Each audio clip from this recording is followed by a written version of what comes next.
because I said so, because it's Thursday, so I don't know why I'm looking at the fucking calendar. It is Thursday, so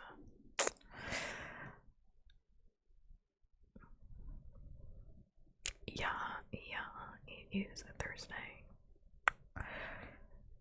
So yeah, honestly, well, let me first say thanks, memes, for being first. Also, let me take a drink.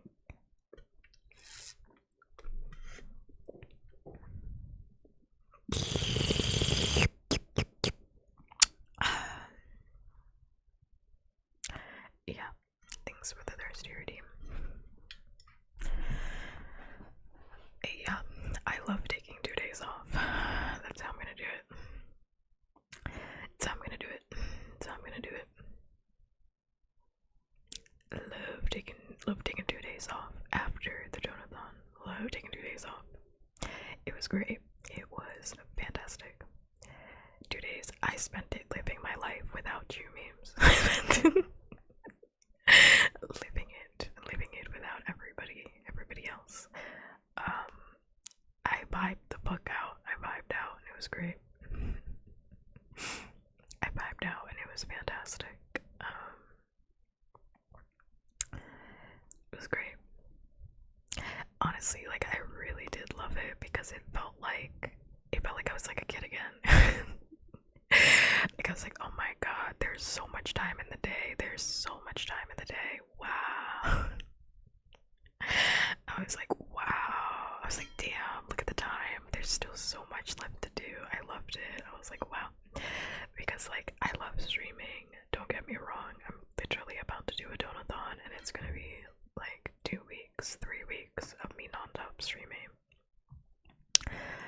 But also it is like clocking into a job and sometimes everybody pisses me off. So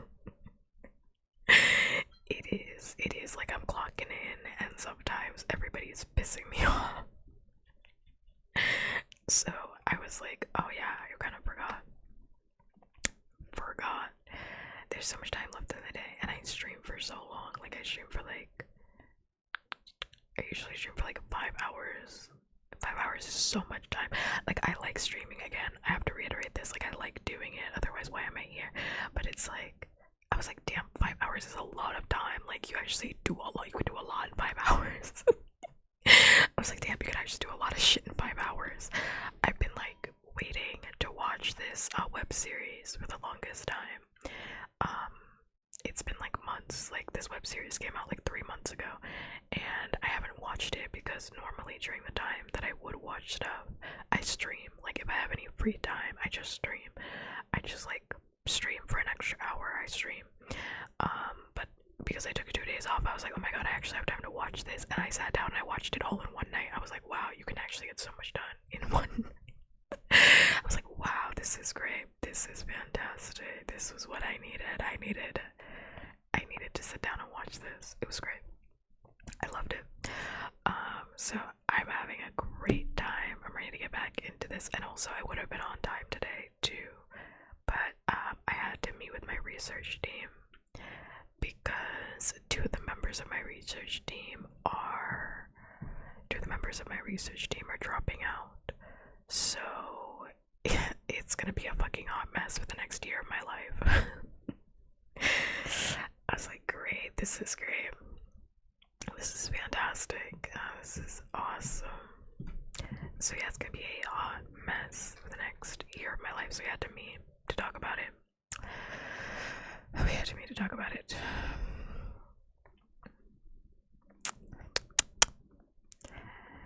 But you know what? I'm still gonna do it because I can't let that woman have her name on the article by herself. I refuse to let it happen. She's gonna have to share that medical journal with me. She's gonna have to share that shit. I won't let it happen. I won't let it happen. Even if I break down this year, I won't let it happen.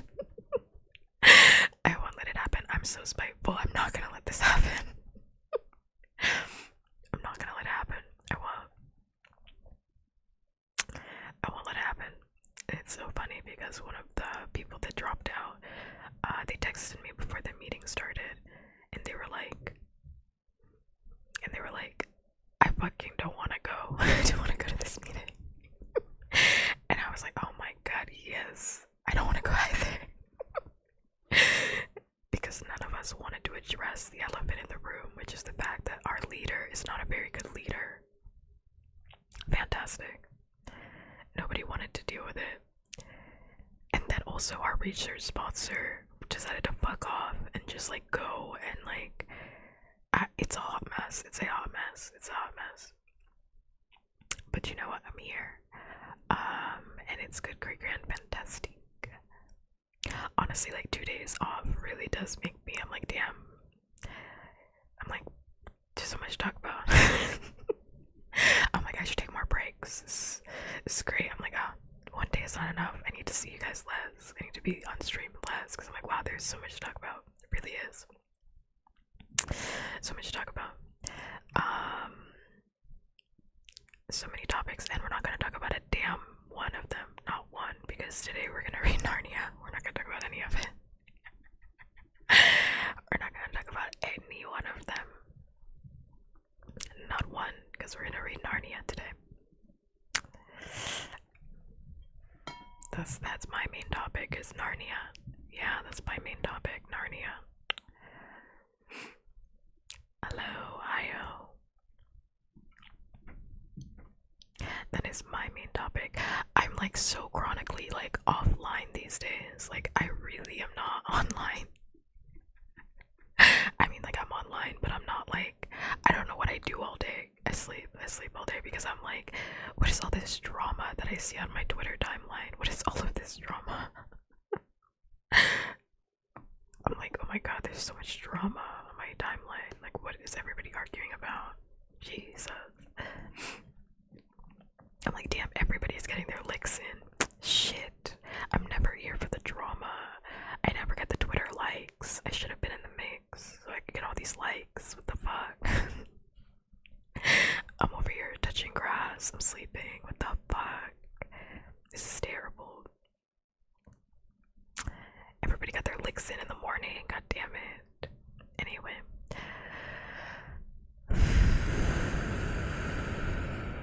Yeah. I don't have any road rage. I do not have any road rage. I just stand by the fact that some people don't know how to drive.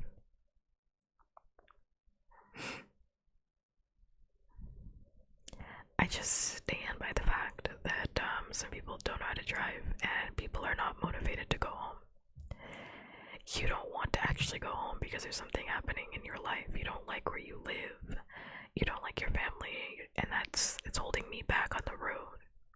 It really is. It pisses me off.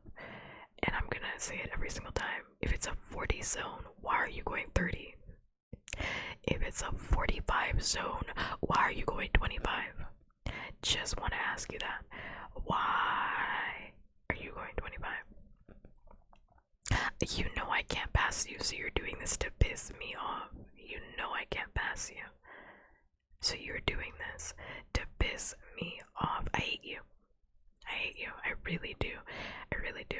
If it's a 45 and you're not going 40, I'm not asking you to go 50. I just want you to go 40. If it's a 45, please go 40. If it's a 40, go 35. At least you're getting there. You're in the zone. You not being in the zone is making me want to die because I just want to go home. It's my biggest pet peeve with driving. It never ends. It never stops. Everyone keeps doing it. It's my biggest pet peeve. It's like nobody wants to go home. Like, you know the road to your house. Like, go there. You know the road to McDonald's. You know the road. I've never been super confused on the road. Like, I always know where I'm going for the most part. Even when it's like a brand new area, I have the map on. I checked the map before I left the house. I know where I am. For the most part, I know where I am. Why can't you drive the car? Confusing. Pull off to the side if you don't know how to drive. That's all I can say. Pull off to the side if you don't know how to drive. let somebody else take the wheel. Let Jesus take the wheel for you, because clearly you can't do it. So let Jesus take it and pull off to the side. That's it. Anyway, yeah, that's it.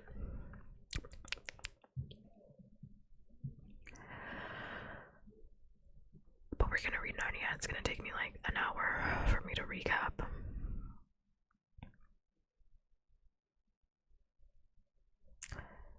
Take me like an hour. Yapper.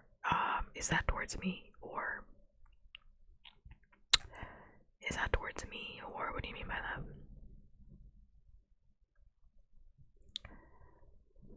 I already gave you your first kiss, so you weren't paying attention. I already gave it to you. I gave it to you as soon as stream started. You were not paying attention. It's that dementia that you have. I gave it to you before I drank my water. It's that dementia that you have. Honestly, your memory is worse than mine, and that's really saying something, because I am medically inebriated. I have a medical condition. I have a medical disorder. And for some reason you can't lock in for me. I gave it to you as soon as stream started. As soon as before I even drank the water, I gave it to you. Because I was like, your kiss matters more than the water. I don't know what's going on with you, but you gotta sort that one out. You gotta figure that one out. Quickly, I would hope. Quickly, I would hope.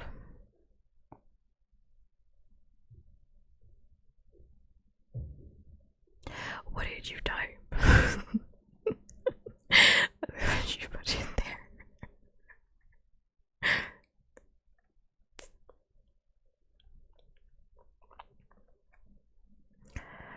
It's gonna take me like an hour for me to explain the events of the last couple chapters, so I'm gonna be on that.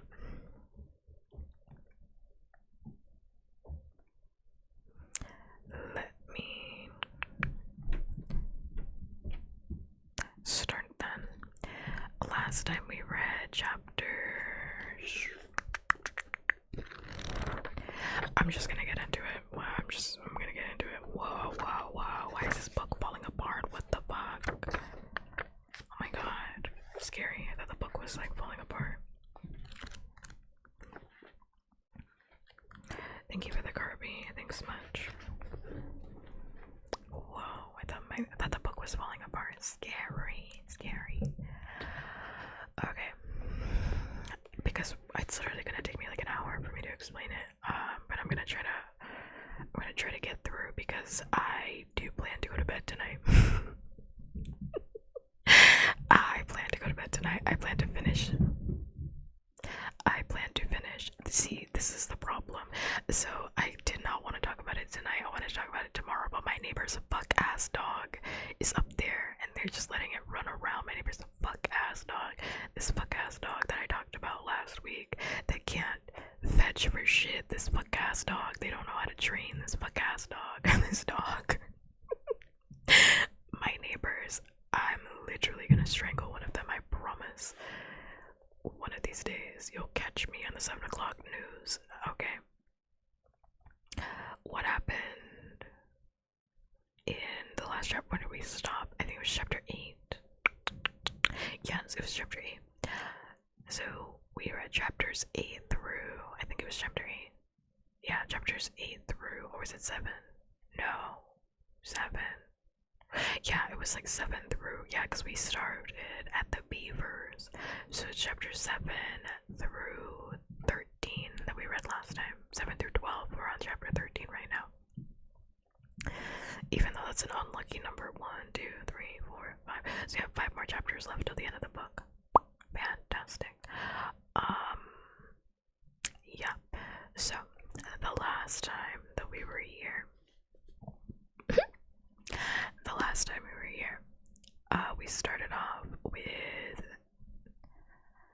the children, all 4 of them. Yeah, all 4 of them at this point, hanging beavers who were taking care of them, getting them a nice meal of fish and milk. Disgusting. Fried fish, milk, potatoes with so much butter on it, you can't even say anything. And I think they had like tea and marmalade afterwards. A messy ass dinner. Messy ass dinner, but you know what? Go off. At least they're not starving. You know, it is the war. So, it's the war. So, I'll try not to be too hard on them. I'll try. And the beavers fed them, and then they told them about the prophecy. The prophecy.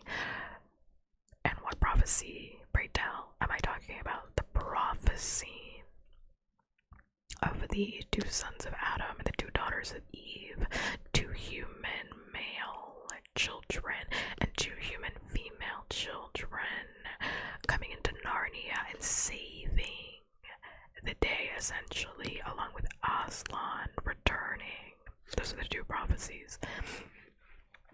And the kids are like, what are you talking about? Oh, what do you mean? And they're like, oh yeah, that's definitely you guys, because like we've never seen human children around here, so it has to be y'all. Womp womp. It has to be you. It has to. I mean, I've never seen a human before, and I've lived here a pretty long time, so it has to be you. Also, I hear that Aslan's in town, so sounds like coincidence. I think not. I think not. So then Edmund over here, who by the way, in the first part, absolutely made a deal with the fucking white bitch, who, as we know, is claiming to be the queen of Narnia. She has caused a forever Christmas. Well, not Christmas, but a forever winter. And then there will be no Christmas because we can't move past winter. A forever winter across Narnia, which is why the whole place is covered in snow. And Edmund made a deal with the white bitch, otherwise known as the White Witch, in order for him to bring all of his siblings over to her in exchange for, I don't know, being king, and then also getting a lifetime supply of Turkish delight. Yeah, he wants to be king and then also get a lifetime supply of Turkish delight. So he hears this and he's like, prophecy, Aslan. And when he hears Aslan, his stomach starts feeling really weird. Everybody else hears Aslan and they're like, oh my god, yes, this feels really good. I don't know what this man is. They don't know that he's a lion, but they're like, I don't know what this man is, but it feels really good to hear. Like, I love hearing that name, Aslan. It like rolls off the tongue. But when Edmund hears it, he loses his fucking mind. He loses it. He's like, this feels really weird. I gotta go. Gonna skedaddle. So he sneaks himself out of the beaver's den while they're still explaining the prophecy. And the beavers are explaining to the kids, oh no, Aslan's a whole fucking lion. Yeah, he's not a human man. Why would you think he's a human man? And they're like, I don't know. Maybe it's because we're kids. I don't know.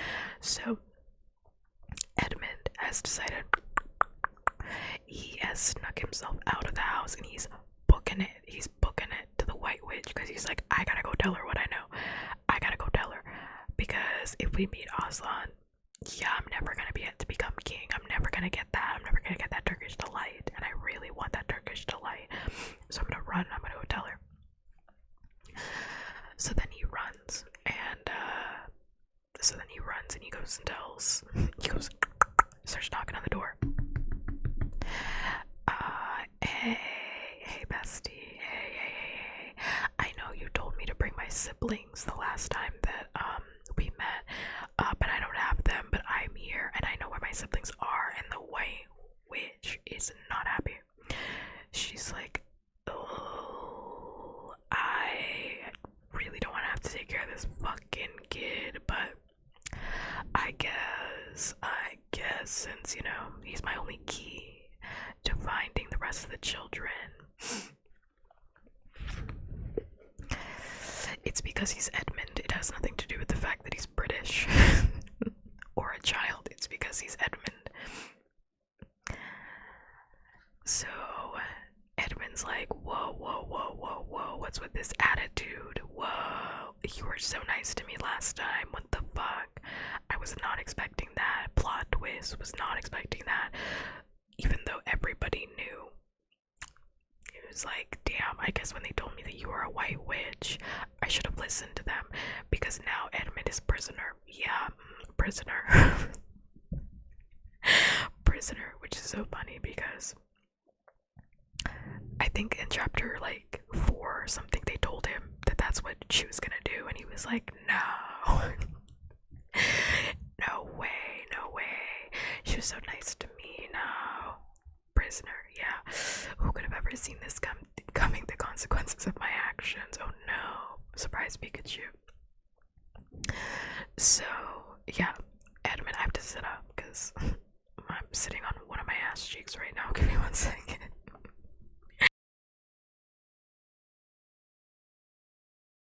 Okay, I'm much straighter now.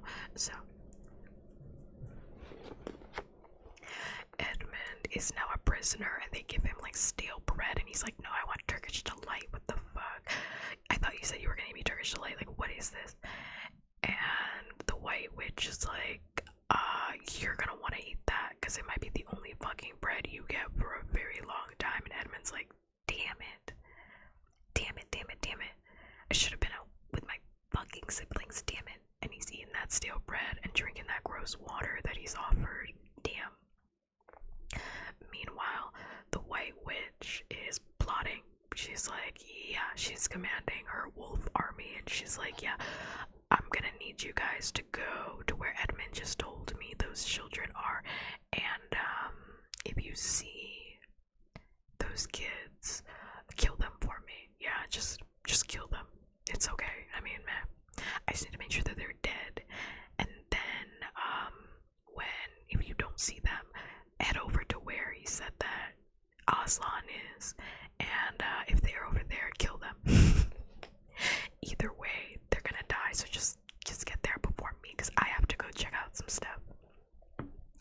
I'll be back, but I have to go do something of my own. So the wolf army heads down to the beavers. It's down to the beavers because they're gonna commit some child murder. Meanwhile, the white witch is like, alright, prepare my sleigh, we gotta go. And Edmund's like, I really don't think I want to go with you. And she's like, yeah, I'm not really giving you a choice, so get on here.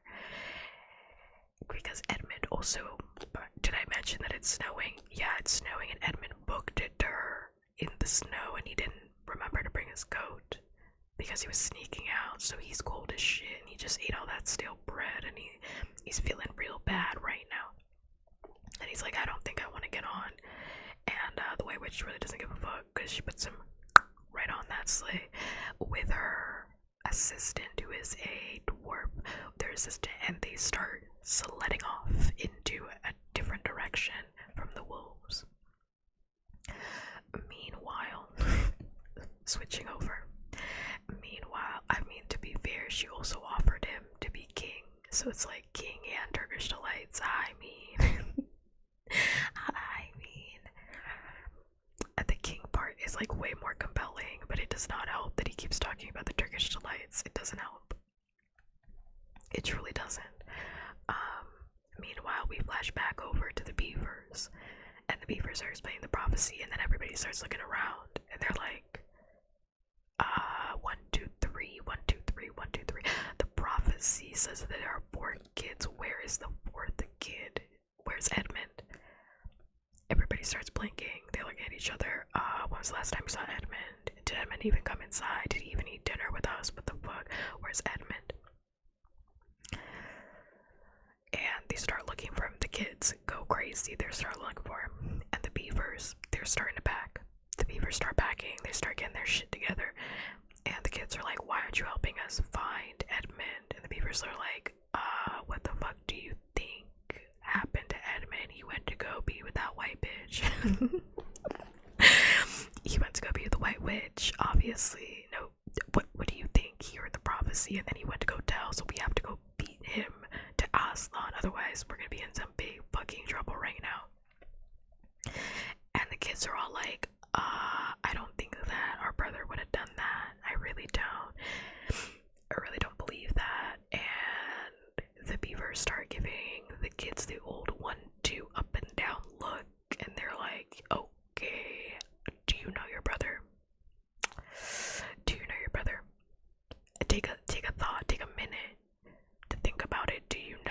your brother is, because I looked to your brother as soon as I saw Edmund. I knew he was fucking trouble. Hashtag Taylor Swift. I knew he was trouble when he walked in. And they all started thinking, and they're like, damn, Edmund really is a piece of shit, because he would do that. He would do that. He would absolutely do that. Oh my god, no fucking way, no fucking way. They're like, god damn it. Peter starts feeling hella guilty because he's the oldest. He starts feeling guilty. He's like, damn, I should have done something. Mind you, Edmund was planning on making Peter a slave. Mind you.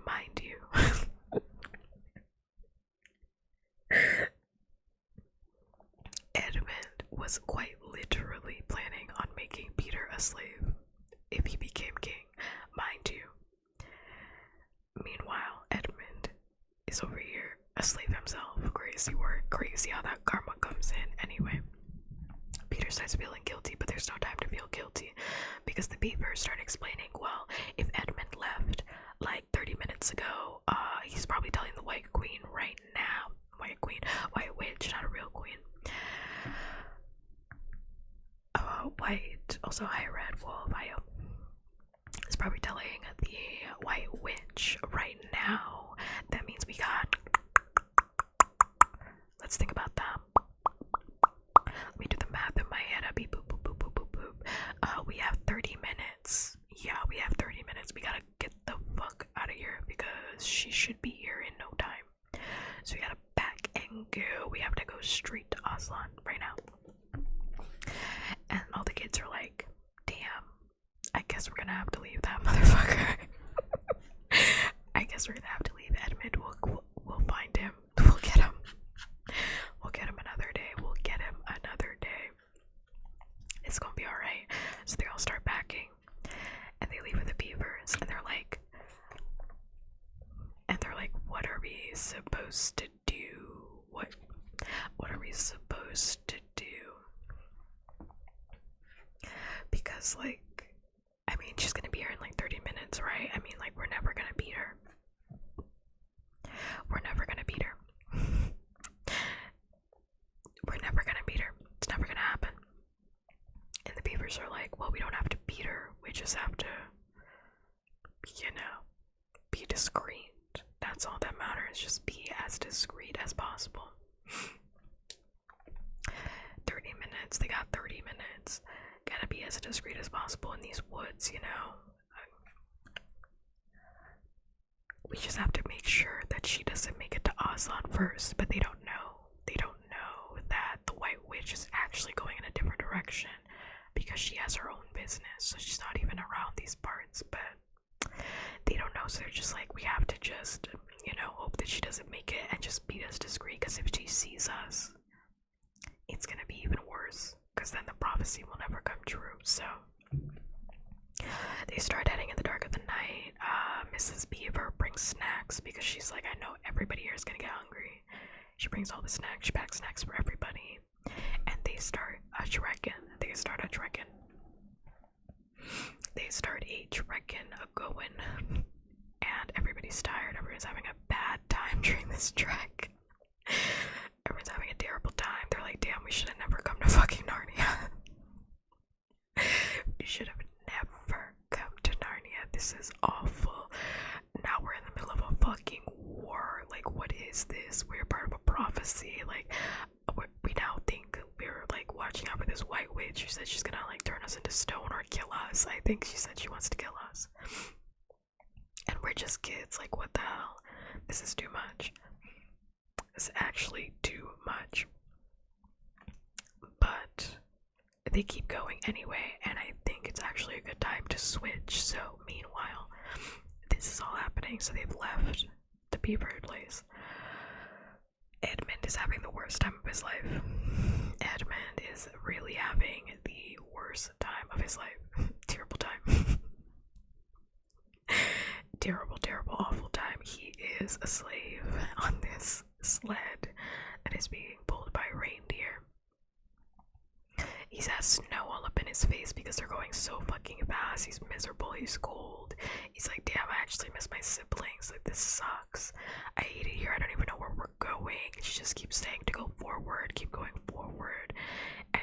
it's so much snow and it's awful. Edmund's having the worst time. Then after a certain point, Edmund starts seeing snow is melting. Snow is melting around this area. It's actually so bad. Like, the snow has melted so much in one area that they actually can't pull the reindeer through. They're actually stuck in some sort of like slushy mud situation, and obviously the White Witch tells Edmund to get the fuck out of the car. Get the fuck out of the car and pull with the other slave and get this fucking sleigh out of here so we can keep going. And Edmund is now muddy and dirty, and he's helping the dwarf pull the sleigh out. And he's having a terrible, terrible time to get back on, and he starts noticing around. Yeah, definitely the snow is melting, like on the trees. You know, he's seeing it. He's seeing water. He's hearing water, rushing water. And he's like, that's interesting. What is that? And he tries to look off to the side, and the White Witch says, look forward. Don't look off to the side. I don't want you to see you. Looking around, observing. He's like, damn, I can't even view the sights while I'm a slave. Like, damn. Can't do anything. Can't do a damn thing. This sucks. This absolutely sucks. And they have to pause again because the sleigh is stuck once more. The sleigh is stuck once more, and it's real bad because in the distance, Edmund sees a group of animals having a little picnic. They're having a good ass time. They're having a great time. Fantastic time. But we'll have to put a pause on that because we have to get back to what's happening with the other kids. So, with the other kids, they're going through it. They already ate through their first round of food. They're all out of food. They have already slept. They're just trekking. They're so tired. They're just trekking. They're so tired. And they think in the middle of the night that they hear a sleigh moving, and they're like, oh no, the White Witch is here. Oh fuck, we're fucked. We're all gonna die. We're all gonna die, and it's all Edmund's fault. We're all gonna die. It's all Edmund's fault. So Mr. Beaver is like, I know this area better than anybody. I'll go out and I'll check and see if she's there. I'll do a survey of the land, and then I'll come back and I'll tell you guys if it's all good. They're hiding underneath in a little beaver bunker, so you know they can't be seen in the dead of the night. And Mr. Beaver leaves, and then he doesn't come back for hours. That man is gone, and they're like, oh my god, Mr. Beaver died. Mrs. Beaver's over there clutching her pearls. She's like, my husband is dead. I mean, I now have to get a beaver coffin. I have to set up beaver funerals. That costs a lot of money. She is freaking out. The kids are also freaking out too because they're like, I don't think I'm ready to die. I think I'm like 12. But eventually Mr. Beaver does come back, and he's like, you guys have to see this. You guys have to come out. It's not the White Witch. It's not the White Witch. It's okay. We're all good. So all the kids come out. Mrs. Beaver comes out. She's relieved her husband isn't dead. Fantastic. And they look and they see a sleigh with some reindeer. But it's not the White Witch. It is Miss Santa Claus. It is Father fucking Christmas. And they're like, huh? They're like, what?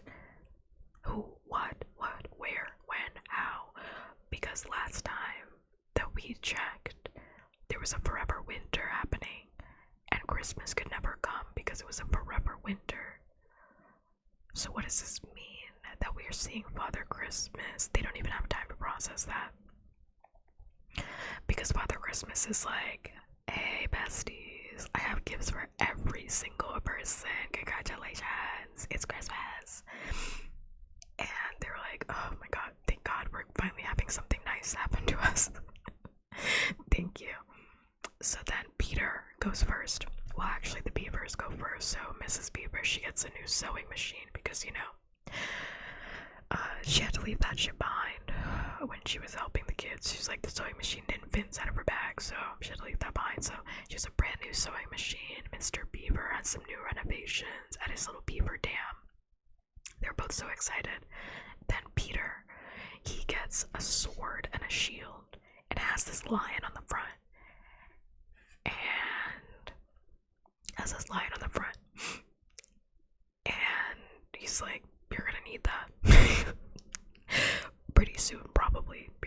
this, so get used to it. Bye. You're gonna need it, like, immediately. I'm just giving you a heads up. You're gonna need that shit. So hold on to it. Then Susan gets a gift. And Susan gets a bow and arrow. She gets a bow and like a quiver full of arrows. And then she gets a little horn, an ivory horn that she can blow into. And he tells her, for some fucking weird reason, yeah, you're not really supposed to be fighting in battle. It's not your thing, you know, Susan. It's not your thing. Women don't fight, Susan. Women don't have rights during this time, Susan. That's not what he says. He says, you're not really supposed to be using the bow and the arrow right now. Use it later. This little ivory horn, though, you can blow that, and if you blow it, help will always come to you. So just wait for help. The bow and arrow is fucking useless, Susan. It's just put that away. I'm just giving it to you as a backup gift, you know. And then Lucy also gets a gift, the youngest of them all. So Lucy gets a little glass bottle, and she's like, what the fuck is this? And it has some like juice inside of it. It has some like juice. Has some juice. And she's like, do I drink this right now? Do I drink this? And Father Christmas is like, no, Lucy, no, you keep that. Don't touch that. Just keep it in your back pocket. It's made from fire flowers, Lucy. I can't stop laughing. It's made from fire flowers, Lucy. And if any of you guys, you know, get hurt, wink, wink, wink, wink.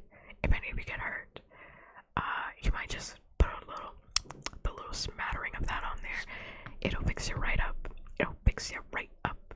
And then here's a dagger. Anyway, so besides that, here's a knife. I got you a knife, Lucy. I got you a knife. And I got you an 8-year-old a knife. But you know, it's only to defend yourself, Lucy. You're also not supposed to be in battle because you're a woman. So you're a woman and women don't fight, Lucy. So this is just for defense. Just for defense. And then Lucy's like, what the fuck? It's just so funny to me. Because she's like, I think I'd actually be really great in a battle, sir. I think I'd actually be awesome in a battle. I actually want to fight, I think. And then Father Christmas is like, no, Lucy. No. You don't have any rights in this book, Lucy. So I don't think you are going to be fighting. No. No, Lucy, now is not the time to be arguing about this. Women are not for the battlefield. And then he's like, anyway. He literally says that. He's like, battles are ugly when women fight anyway. Fuck all that noise, Lucy. Anyway. So then he looks inside of his bag. And he's like, I brought lunch. Fuck all your concerns, Lucy, for agency. I brought lunch, so let's eat up. So he brings sandwiches and meats and sugar and tea and coffee and all this shit out of his big fucking bag. And he's like, yeah, it's all warm and hot. And they're all like, damn, I'm starved. They're like, oh, thank God Father Christmas was here. And he just fucks right off. He fucks right off. He's like, okay, Merry Christmas, everybody. Bye. Bye. I'm out of here. And they all just eat lunch because they're like, well, Lucy, sorry, Father Christmas said what he said. So they eat lunch. Now, flash back over to Edmund, who in the distance was seeing this party of animals. And he was like, are those animals eating food? Are those animals? I haven't eaten real food in a minute. I'm starving. And the food looks delicious. I mean, there's a spread out on the table. They're having a feast. And there's drinks. I mean, there's juices, sandwiches, finger foods, a little this, a little that. All of it on the table. They're having a good time and they're about to do a little toast. About to do toast. We got rabbits, we got turtles, we got little animal toads all holding up their little drinks. But unfortunately for them, they have 30 minutes because the white witch is behind them. Yeah, the white witch is behind them, and she's pissed because she's like, what are you guys celebrating? And who gave you all that food? Because I know damn well I didn't give it to you, which means it's illegal. Yeah, I didn't give it to you, so that means that it is illegal. That means it's illegal. And they start freaking out. They're like, oh, well,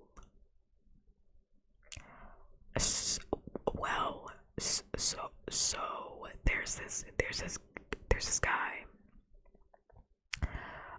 this man, if you will, the guy, man, the thing, and he brought it to us, and we thought we'd like toast in your honor. Like, we thought that would be like a good idea if we just like had a feast for you, of course, because you're like the queen, and we know that. We're very much aware of it. So we just thought we'd have like a toast for you in your honor. Of course, it's all for you. I mean, if you want to eat here with us, you're free to like eat first and maybe like eat all of it if that's what you want to do. And she's like, no, I don't want any of your peasant food. Who is this man? Who is this guy that gave you all this food? And they start chittering and they start passing the buck around. Every single animal refuses to answer until finally somebody just says, you know, it was Father Christmas. Yeah, it was Father Christmas. And the white witch goes,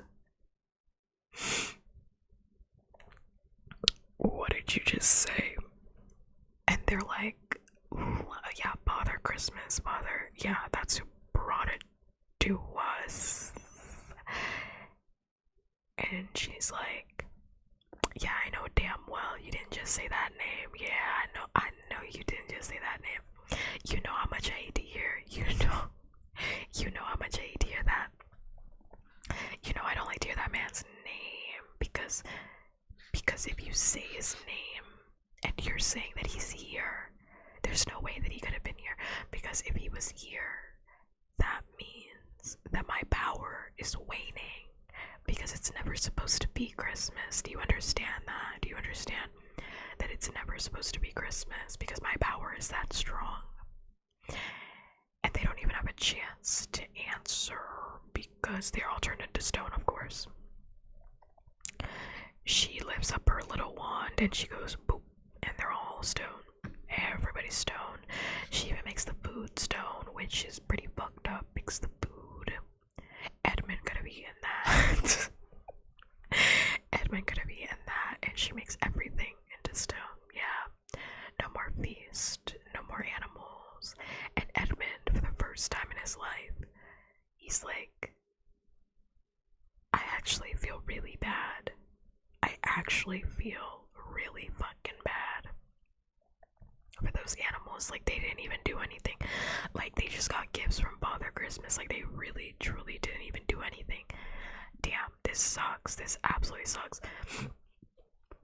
And Edmund doesn't even have a minute to really think about himself. You know why? Because the white witch steps back onto the sleigh and she gives him the 1-2 wombo combo slap right across the face. And she's like, don't you ever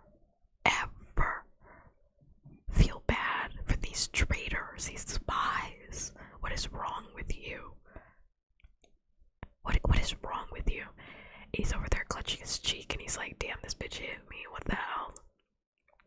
He doesn't know it's about to get worse, but he's like, damn, this bitch hit me, damn, and all these animals are down stone. This sucks. I really picked wrong. I picked very wrong. So they keep going because they got the sleigh. They got the sleigh out again. And as they keep going, it just keeps getting greener, and that rushing water just keeps getting louder because now there are streams everywhere, and Edmund can see so much green, so reindeers can't even pull the sleigh anymore because there's no more snow for them to even pull the sleigh on. So they get the fuck out, and they get out, and they tie Edmund up, and she starts whipping him for some reason. Starts tying him up, ties him up, whips him so that he walks faster. So it's the White Queen.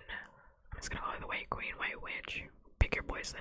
White Witch, her dwarf assistant, and Edmund, because they let the reindeers go. They're like, the reindeers will find their way home. It's alright. And they leave the sleigh and they keep walking wherever the White Witch wants to walk. And Edmund's like, I don't even know where the fuck we're going. And he's being hit with a whip, and he's walking, he's muddy, he's cold, he's all these things. But all around him, he just sees it's becoming even greener.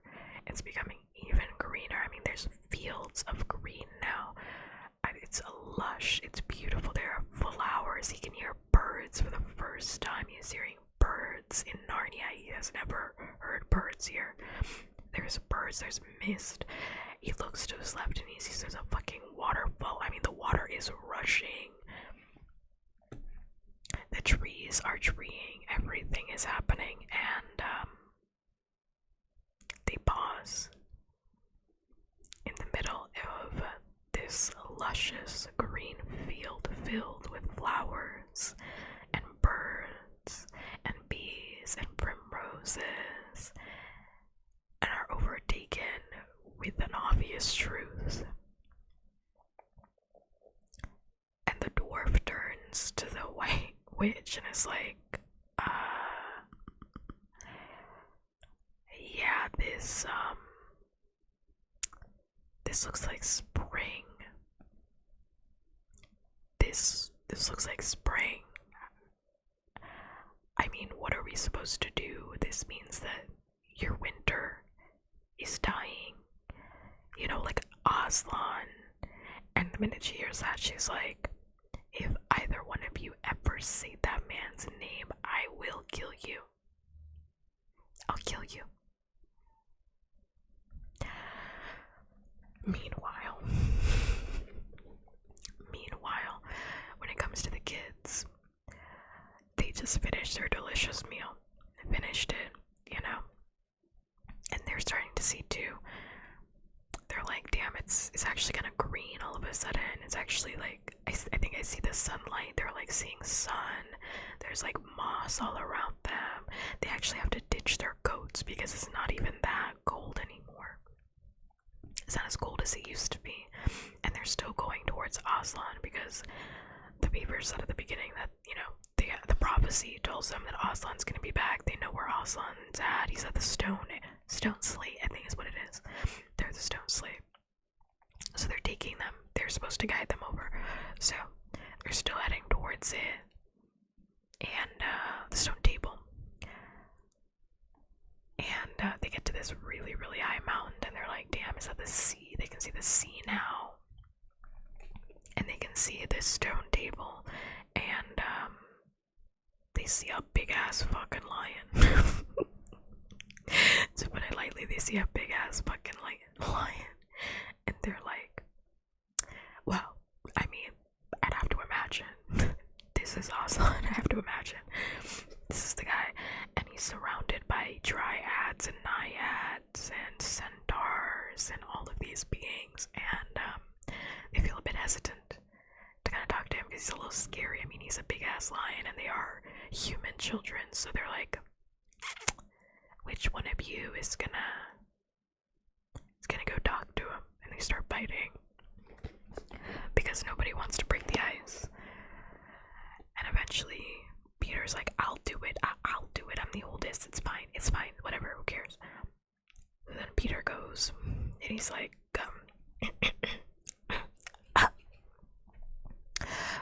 hey Aslan.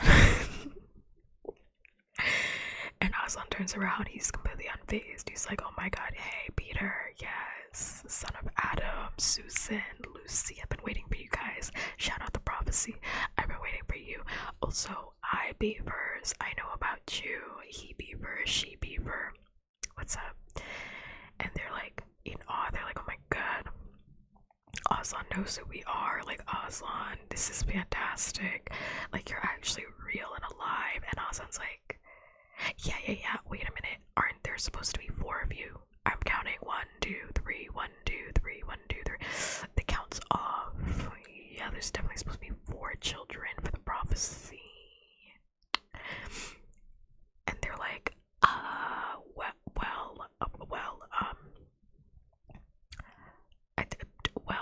he betrayed us, and he joined up with the white witch. So there's that. And Aslan doesn't even say anything. He's like, he just starts looking at them. And Lucy's like, Aslan, if you can, is there anything we can do to go save our brother? You know, I know he just betrayed us, but like, can we save him? And Aslan's like, ain't nobody worried about that right now. Ain't nobody worried about it. Ain't nobody worried about Edmund right now. Okay, we gotta do some other stuff. We gotta think. So they're like, ladies, y'all go to the pavilion. The dryads will take care of you. I need to talk to Peter alone, just me and Peter. So head out. This is man's business. So the girls head out to the pavilion to be taken care of, and Peter hangs out with Aslan, and they're looking over, because they're at a high point, so they're looking over the hilltop at the beautiful sights of Narnia. Now that it's like greening, it's thawing out, and they can see the sea in the distance and a sky full of clouds. And Peter's like, damn, this is really good. And Aslan's like, do you see that in the distance? Yeah, that's the Zakar Paravel. Yep, it's got the thrones in there, the 4 thrones in there, and I think that you should be king. You know, you're firstborn. You're probably gonna be king. You're gonna be high king over everybody. And Peter's like, okay, kind of a lot of pressure, but he doesn't really have a minute to really think about that, because he hears a horn in the distance. Hears a horn in the distance. And he's like, is that my sister's horn? And Aslan's like, that's definitely your sister's horn, so let's go. So they head back to the pavilion, because they're like, oh no, that means my sister's in fucking trouble. And when they get back,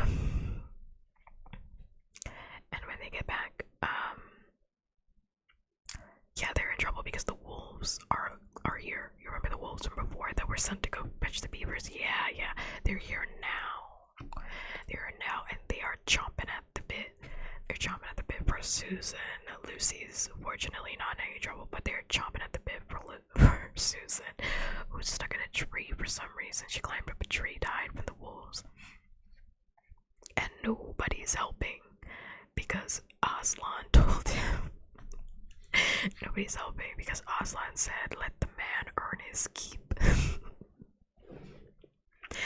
Let the man earn his keep. Also, we're taking our 3-minute ad break in 1 minute. So, maybe you need to take care of yourself. Go do that. They said, let the man earn his keep, so nobody's gonna fucking help him. And he's having a bad time. Peter's having a bad time. He's fighting this fucking wolf. Oh my god, it's terrible. He pulled out his sword. He got Susan out of the fucking tree. Thankfully, he got him out. And he ends up stabbing and killing the wolf. Long story short, I don't need to go over all the things that happens, but he ends up killing the wolf by stabbing it in the heart. And he is then knighted by Aslan as Sir Peter Wolfsbane. And he tells him the next time that you have to fight, make sure to wipe your sword, because your sword has all that hair and blood on it, you know, from when you murdered that wolf. So wipe your sword next time. And Peter's like, next time. And that's where we left off.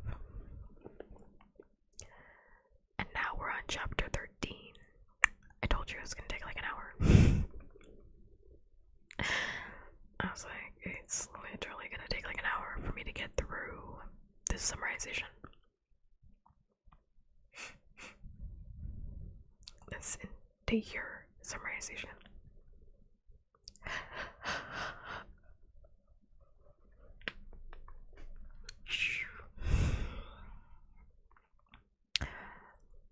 But it's good though. I mean, like, we got through it. Got through it. So now we're on chapter 13, and we have. Oh, I'm on the wrong chapter.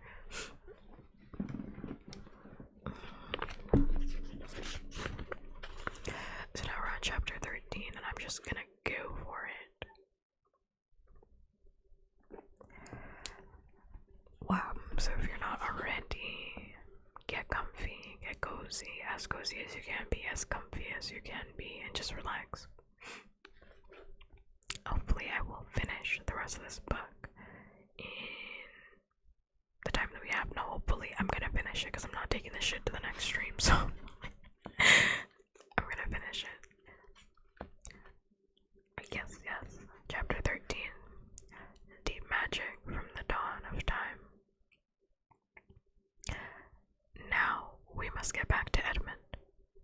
When he had been made to walk, far further than he had ever known that anybody could walk, the witch at last halted in the dark valley, all overshadowed with fir trees and yew trees.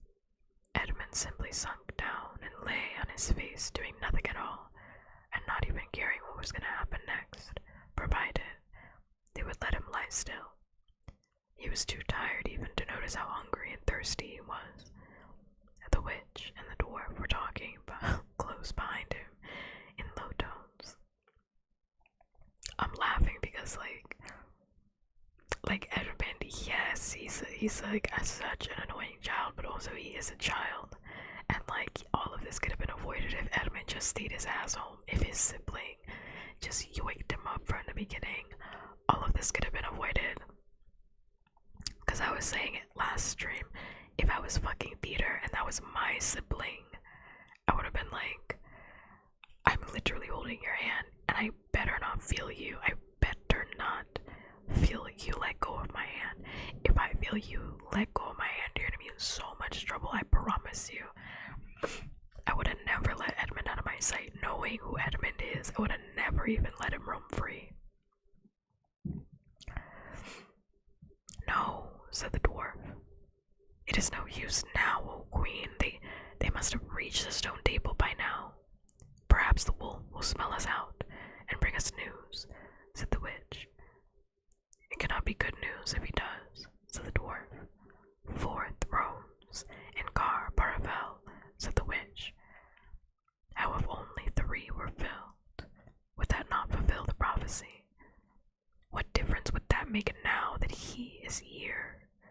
Said the dwarf.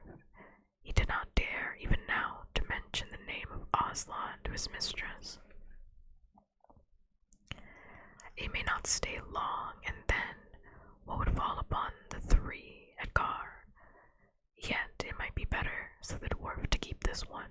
Here he kicked Edmund for bargaining with. Yes, and have him rescued, said the witch scornfully. Then, said the dwarf, we had better do what we have to do at once. I would like to have it done on the stone table itself, said the witch. That is the proper place. That is where it has always been done before. It will be a long time now before the stone table. Oh, I forgot to put on my book. Now we're really reading. There we go. It will be a long time now before the stone table can again be put to its proper use, said the dwarf. True, said the witch. And then, well, I will begin. At that moment, with a rush and a snarl, a wolf rushed up to them. I have seen them. They are all at the stone table with him. They have killed my captain, Magrim. I was hidden in the thickets, and I saw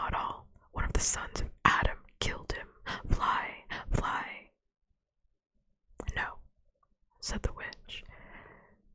There need be no flying, go quickly. Summon all our people to meet me here as speedily as they can. Call out the giants, the werewolves, and the spirits of those trees who are on our side. Call the ghouls and the boggles and the orcs and the minotaurs. Call the ghouls, the hags, the specters, and the people of the toadstools. We will fight. What? I have not still my wand. Will not their ranks turn into stone even as they come on? Be off quickly. I have a little thing to finish here while you are away. The great brute bowed its head, turned, and galloped away. Now, she said, we have no table. Let me see. We had better put it against the trunk of a tree. Edmund found himself being roughly forced to his feet. Then the dwarf set him with his back against the tree and bound him fast. He saw the witch take off her outer mantle. Her arms were bare underneath and terribly white. Because they were so very white, he could see them, but he could not see much else. It was so dark in this valley under the dark trees. Prepare the victim, said the witch, and the dwarf undid Edmund's collar and folded back his shirt to the neck. Then he took Edmund's hair and pulled his head back so that he had to raise his chin.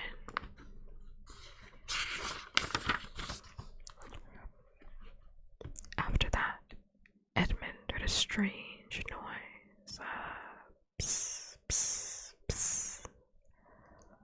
For a moment, he couldn't think about what it was. Then he realized it was the sound of a knife being sharpened.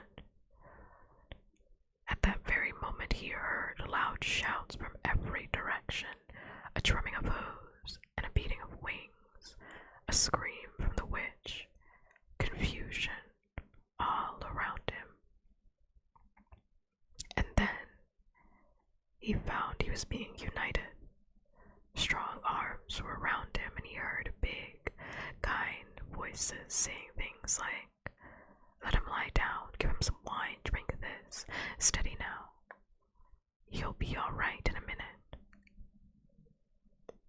Then he heard the voices of people who were not talking to him, but to one another. They were saying things like, who's got the witch? I thought you had her. I didn't see her after I knocked the knife out of her hand. I was after the dwarf. Do you mean to say she escaped? A chap can't mind everything at once. What's that? Oh, sorry. It's only an old stump. But just at this point, Edmund went off in a dead faint. Presently, the centaurs and unicorns and deer and birds, they were of course the rescue party which Aslan had sent in the last chapter. Because he was like, kinda don't worry about it. This is what he meant by don't worry about it. He was like, I got it, don't worry about it. I already knew that Edmund was gonna betray you guys, don't worry. Had all set off to go back to the stone table, carrying Edmund with them.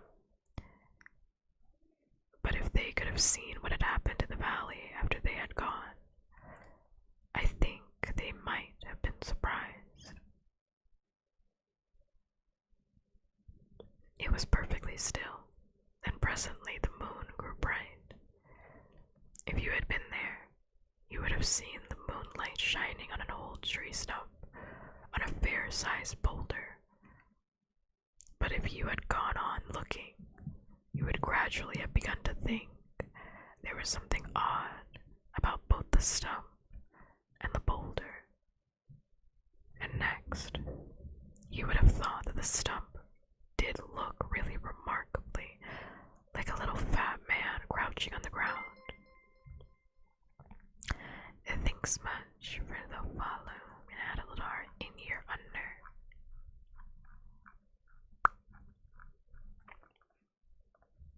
Hope you're having a good day, good night, wherever you are.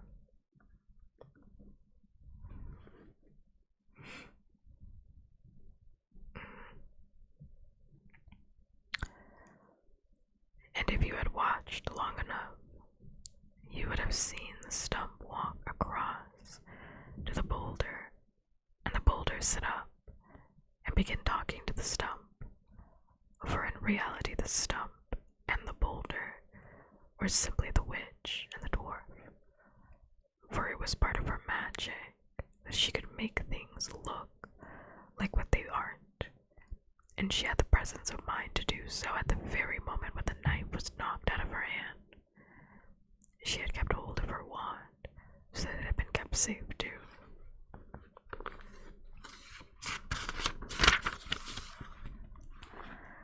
When the other children woke up next morning, they had been sleeping on piles of cushions in the pavilion.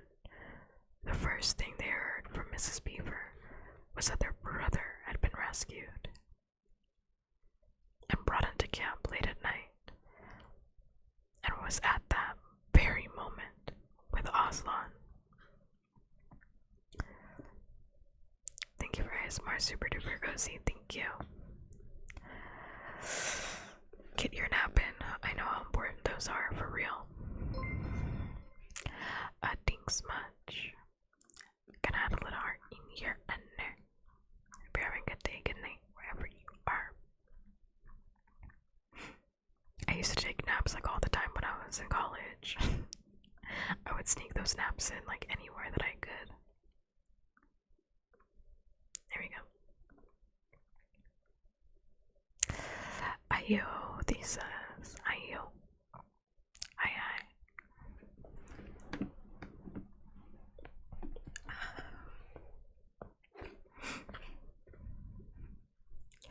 Why do I feel like I'm about to burp? Okay, I think I'm good. As soon as they had breakfasted, they all went out, and there they saw Aslan and Edmund walking together in the dewy grass.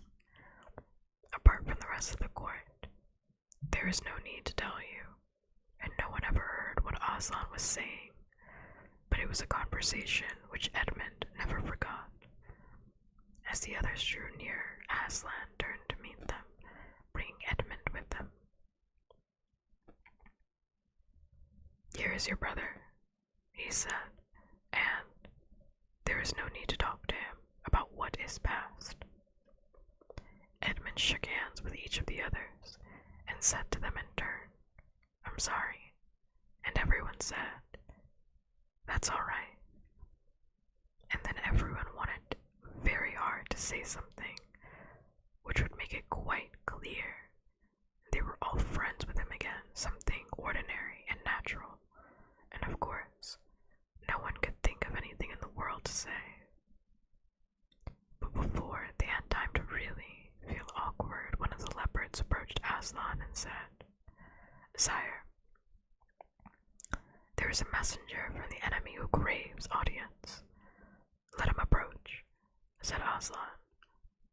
The leopard went away and soon returned, leading the witch's dwarf. "What is your message, son of earth?" asked Aslan. "The Queen of Narnia and Empress of the Lone Island desires a safe conduct to come and speak with you," said the dwarf, "on a matter which is as much to your advantage as to hers." "Queen of Narnia, indeed," said Mr. Beaver, "of all the cheeky—" "Peace, Beaver," said Aslan. "All names will soon be restored to their proper owners. In the meantime, we will not dispute about them. Tell your mistress, son of earth, that I grant her safe conduct, on condition that she leaves her wand behind her at that great oak."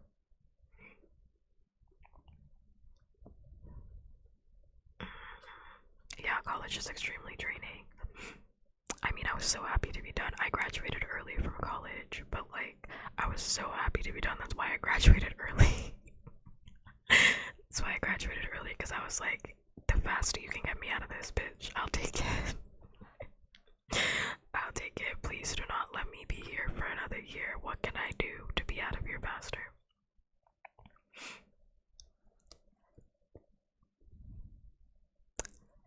This was agreed to, and 2 leopards went back with the dwarf to see that the conditions were properly carried out.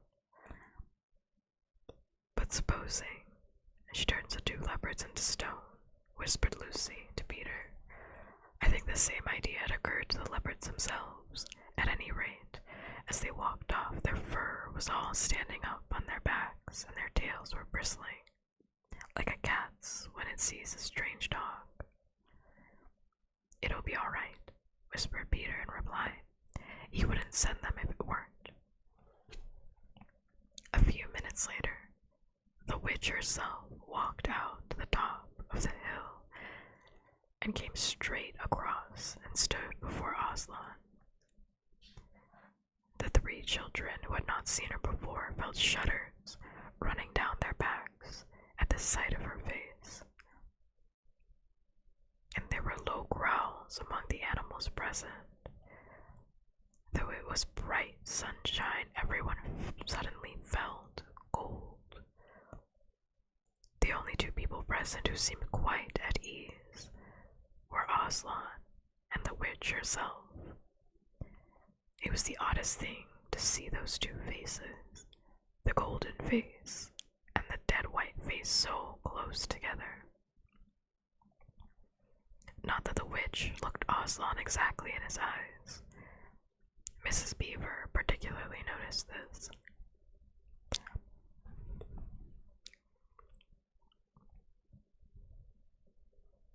"How am I? Hi, Ishmael. I'm good, thank you so much for asking. Good luck on your final year, Mookie. Good luck. I hope your deadlines go well. And thank you. I will try to have a wonderful night. If I finish this book, then it will be a wonderful night."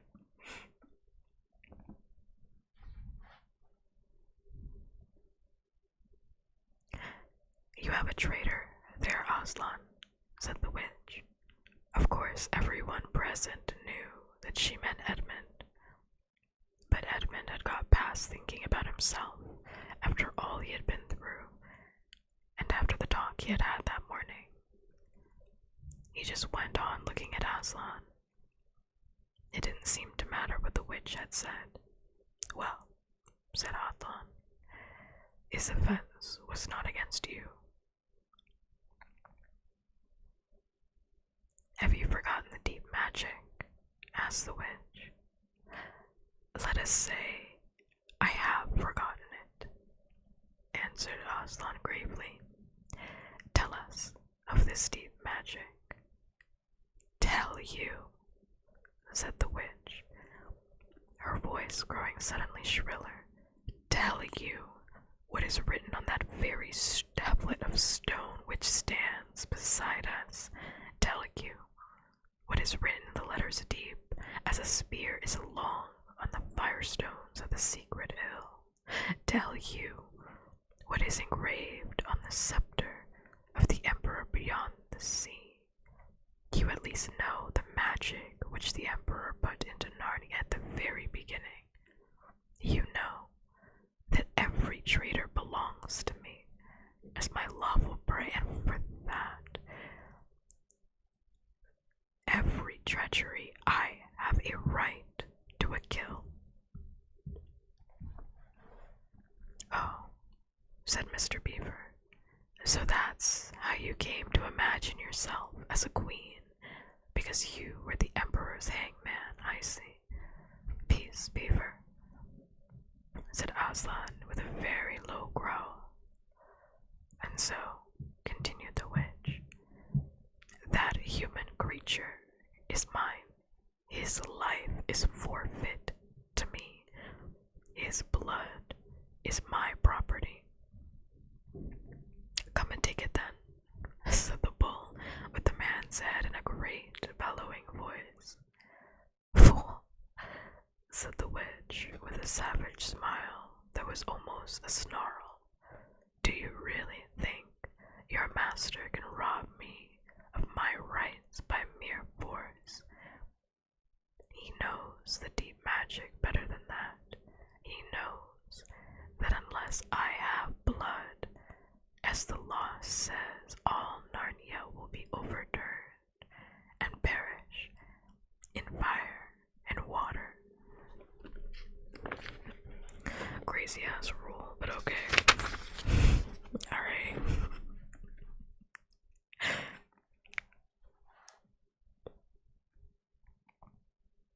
It is very true, said Aslan. I do not deny it. Oh, Aslan, whispered Susan in the lion's ear. Can't we? I mean, won't you? You won't, will you? Can't we do something about the deep magic?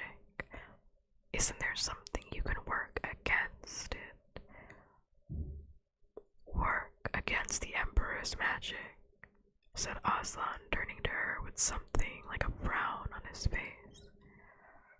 And nobody ever made that suggestion to him again. Edmund was on the other side of Aslan, looking all the time at Aslan's face. He felt a choking feeling and wondered if he ought to say something.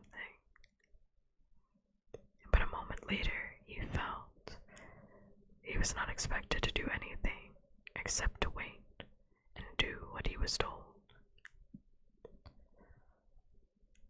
Fall back, all of you, said Aslan, and I will talk to the witch alone. They all obeyed. It was a terrible time, this, waiting and wondering, while the lion and the witch talked earnestly together in low voices. Lucy said, "Oh, Edmund," and began to cry. Peter stood with his back to the others, looking out at the distant sea. The beavers stood holding each other's paws with their heads and bowed. The centaurs stamped uneasily with their hooves. But everyone became perfectly still in the end, so that you noticed even small sounds, like a bumblebee flying past, or the birds in the forest down below them, or the wind rustling the leaves. And still, the talk between Aslan and the White Witch went on. At last, they heard Aslan's voice.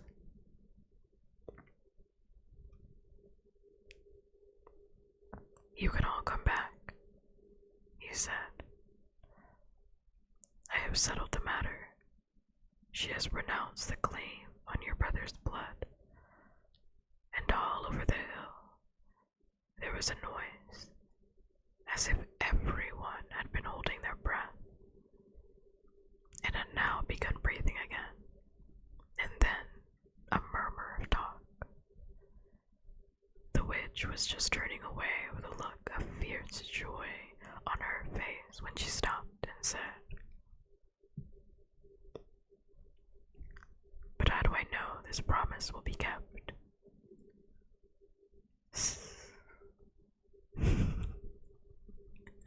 I can't even do what this book is, what they're asking me to do.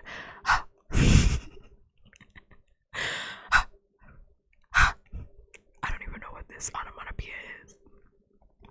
Harumph. I don't know.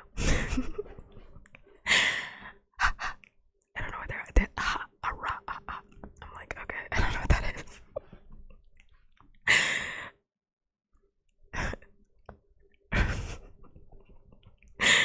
Roared. I was like, I'm stumped.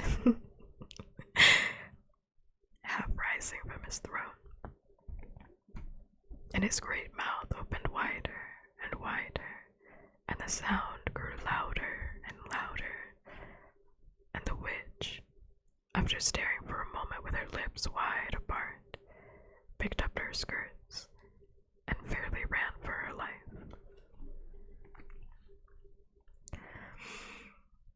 Chapter 14. The Triumph of the Witch. Well, this podcast deal didn't go very well, now did it? This deal didn't go well at all. This deal went terribly. As soon as the witch had gone, Aslan said, "We must move from this place at once. It will be wanted for other purposes. We shall encamp tonight at the forts of Pronouns.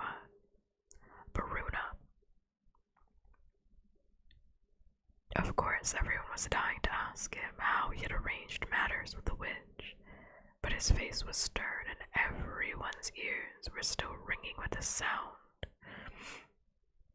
So nobody dared. After a meal, which was taken in open air on the hilltop, for the sun had gotten strong by now and dried up the grass, they were busy for a while taking the pavilion down and packing things up. Before 2 o'clock, they were on the march and set off in a northeasterly direction, walking at an easy pace, for they had not far to go. During the first part of the journey, Aslan explained to Peter his plan of campaign. As soon as she has finished her business in these parts, he said, the witch and her crew will most certainly fall back to her house and prepare for a siege. You may or may not be able to cut her off and prevent her from reaching it. He then went on to outline 2 plans of battle. One for fighting the witch and her people in the wood, and another for assaulting her castle.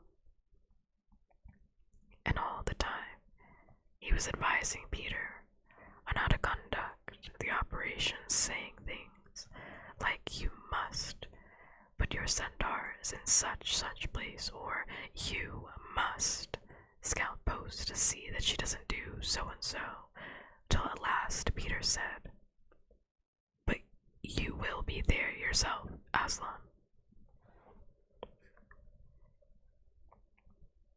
I can give you no promise of that, answered the lion, and he continued giving Peter his instructions.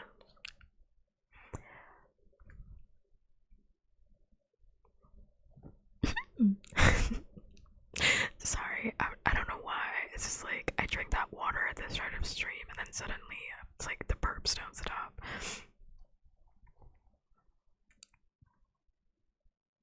For the last part of the journey, it was Susan and Lucy who saw most of him. He did not talk very much and seemed to them to be sad. It was still afternoon when they came down to a place where the river valley had widened out, and the river was broad and shallow. This was the fords of Bruna. I want to say Bernua, but it's not Bruna. And Aslan gave orders to halt on this side of the water, but Peter said, wouldn't it be better to camp on the far side, for fear she should try a night attack or anything? Aslan, who seemed to have been thinking about something else, roused himself with a shake of his magnificent mane and said,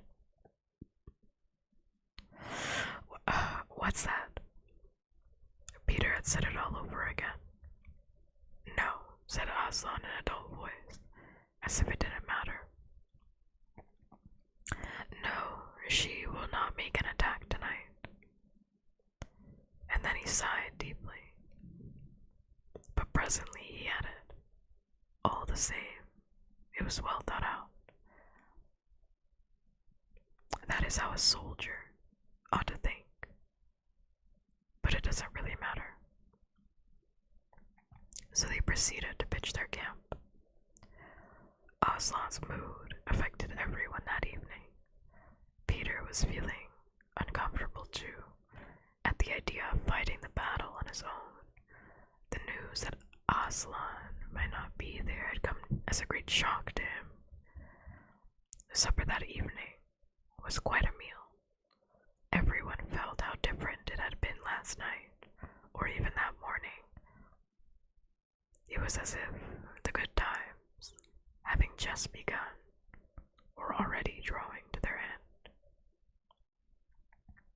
This feeling affected Susan so much that she couldn't get to sleep when she went to bed, and after she had lain counting sheep and turning over and over, she heard Lucy give a long sigh and turn over just beside her in the darkness.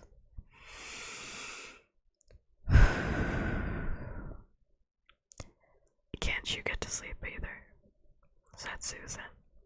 No, said Lucy. I thought you were asleep.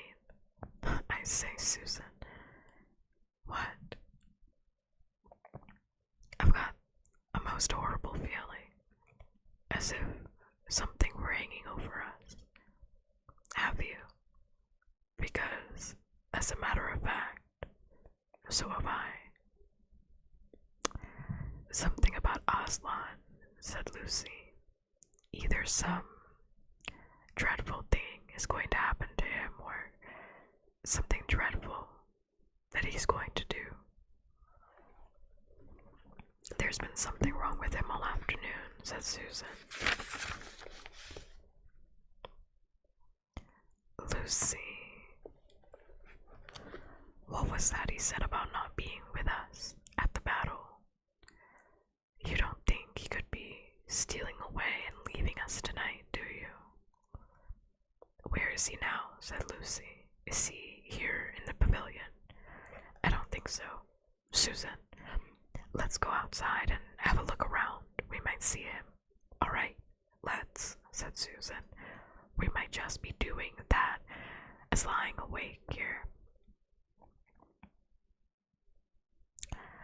Very quietly, the two girls groped their way among the other sleepers and crept out of the tent. The moonlight was bright, and everything was quite still, except for the noise of the river chattering over the stones. Then Susan suddenly caught Lucy's arm and said, Look! On the far side of the camping ground, just where the trees began, they saw the lion slowly walking away from them into the wood. Without a word, they both followed him. He led them up a steep slope out of the river valley, and then slightly to the right, apparently by the same route which they had used that afternoon coming in from the hill of the stone table. On and on he led them into dark shadows and out into the pale moonlight, getting their feet wet with the heavy dew. He looked somehow different from the Aslan that they knew. His tail and his head hung low, and he walked slowly, as if he were very, very tired. Then, when they were crossing a wide, open place where there were no shadows for them to hide in, he stopped and looked around. It was no good trying to run away, so they came towards him. When they were closer, he said, Oh, children, children, why are you following me? We couldn't sleep, said Lucy, and then felt sure that she need say no more, and that Aslan knew all that they had been thinking. Please, may we come with you wherever you're going? Asked Susan. Well, said Aslan, and he seemed to be thinking. Then he said, I should be glad of the company tonight. Yes, you may come, if you will promise to stop when I tell you, and after that leave me to go on alone. Oh, thank you, and we will, said the two girls. Forward they went again, and one of the girls walked on each side of the lion. But how slowly he walked, and his great royal head drooped, so that his nose nearly touched the grass. Presently, he stumbled and gave a low moan. Aslan, dear Aslan, said Lucy, what's wrong? Can't you tell us? Are you ill, dear Aslan? Asked Susan. No, said Aslan, I am sad and lonely. Lay your hands on my mane so that I can feel that you are there, and let us walk like that. And so the girls did what they would have never dared to do without his permission, but what they had longed to do since they had first saw him, and buried their cold hands in the beautiful sea of fur, and stroked it, and doing so walked with him. And presently they saw that they were going with him up the slope of the hill on which the stone table stood. They went up at the side where the trees came furthest up, and when they got to the last tree, it was the one that had some bushes about it. Aslan stopped and said, "Children, children, here, you must stop. And whatever happens, do not let yourselves be seen. Farewell." And both the girls cried bitterly, though they hardly knew why, and they clung to the lion and kissed his mane and his nose and his paws and his great sad eyes. Then he turned from them and walked out onto the top of the hill. And Lucy and Susan, crouching in the bushes, looked after him. And this is what they saw. A great crowd of people were standing all around the stone table, and through the moon was shining. Many of them carried torches, which burned with evil-looking red flames and black smoke. But such people, ogres with monstrous teeth, and wolves, and bull-headed men, spirits of evil trees and poisonous plants, and other creatures whom I won't describe, because if I did, the grown-ups would probably not let you read this book. That's so cute.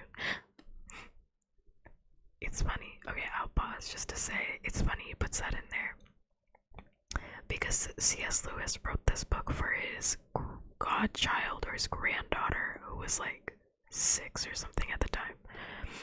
I think he says it like in the foreword of the book. So he's like, sometimes he'll break the fourth wall and just like kind of talk to her. He's like, yeah, so if I describe any more, you know, it's a little scary. It's a little scary. But we're adults, I want to hear it. Ghouls and hags and incubuses. Wow, I was there. I was at the White Witch's party. I was there. And incubuses. Wraiths, horrors, efrits, sprites, orkneys, wusses, and etons. In fact, here were all those who were on the witch's side, and whom left, and whom the wolf had summoned at her command. And right in the middle, standing by the table, was the witch herself. A howl and a gibber of dismay went up from the creatures when they first saw the great lion pacing towards them. And for a moment, even the witch herself seemed to be struck with fear. And then she recovered herself and gave a wild, fierce laugh.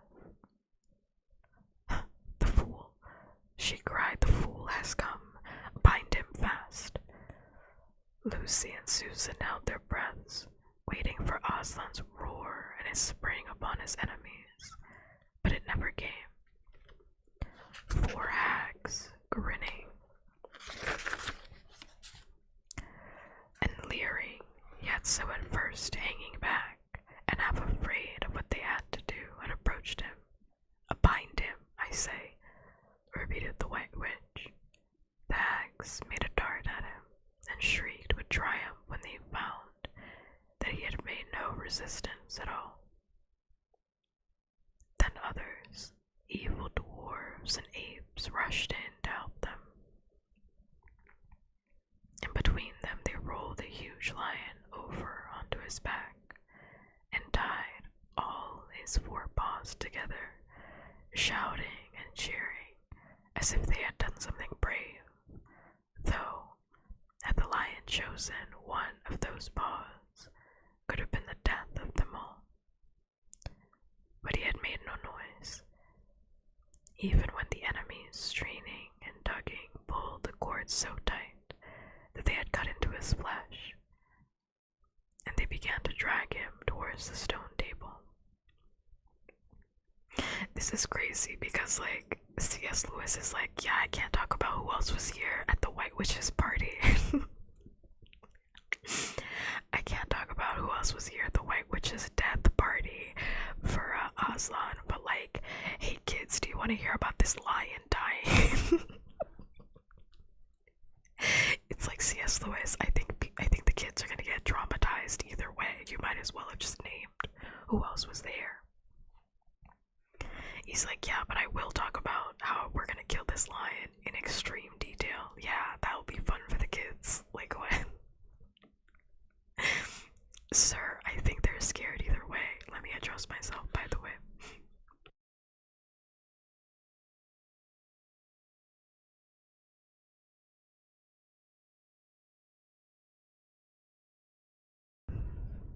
He's like, yeah, I can't say, sex demons were there, but they definitely did cut into the lion's skin. It's fantastic, great, love this for the kids. Stop, said the witch. Let him be shaved first.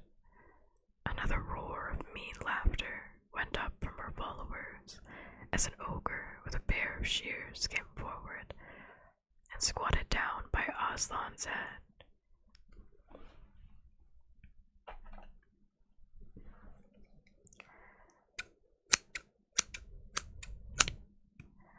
Went the shears, the masses of curling gold.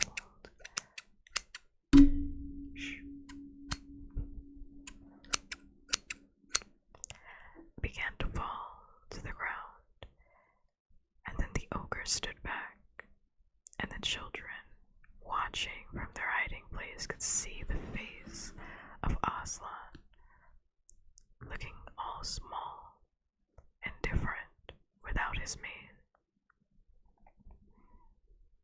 The enemies also saw the difference. Why, he's only a great cat after all, cried one. Is that what we were afraid of, said another. And they all surged around Aslan, cheering at him, saying things like, how many mice have you got today, cat? Would you like a saucer of milk? Oh, how can they? Said Lucy, tears streaming down her cheeks. The brutes, the brutes. For now that the first shock was over, the shorn face of Aslan looked to her braver and more beautiful and more patient than ever.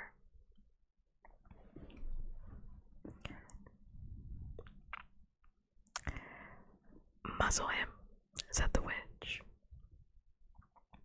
And even now, as they worked about putting his face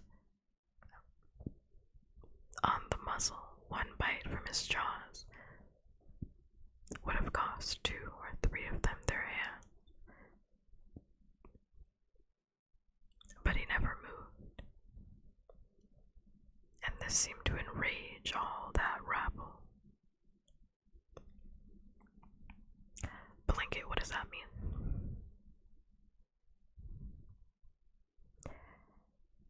Everyone was at him now. Those who had been afraid to come near him, even as he was bound, began to find their courage, and for a few minutes the 2 girls could not even see him.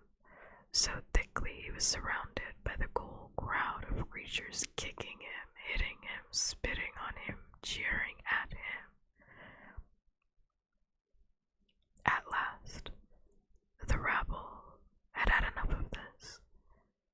They began to drag the bound and muzzled lion to the stone table, some pulling, some pushing, was so huge that even when they got him there, it took all of their efforts to hoist him onto the surface of it. And then there was more tying and tightening of the cords. I just want to say this entire scene is so crazy, and like when I watched it for the first time, like when it got brought to the screen in the first movie, it was even crazier. I was like, it was so crazy, and I cannot believe, I just remember that this part of the book even exists, because I'm like, I cannot believe we're gonna get a second lion torture scene. We're gonna get like another lion torture scene, because Greta Gerwig is making an adaptation, there's gonna be another adaptation of this book that comes out, I think it's end of this year, maybe next year. No, I think it's end of this year. I can't remember. It's in like Christmas time. It's like so far away, I hadn't really even thought about it. But I'm like, I completely forgot about the lion torture scene. Completely passed my mind, because I like burned it out of my mind, because I think in like the first movie, the first adaptation, like the Disney one, it's like kind of brutal, because they're like, I don't want to see this lion. They're like really going in on the lion. Like they're really going in on this lion. I'm like, damn, like off my man Aslan, like off him. That's crazy. I cannot believe we're gonna get another one.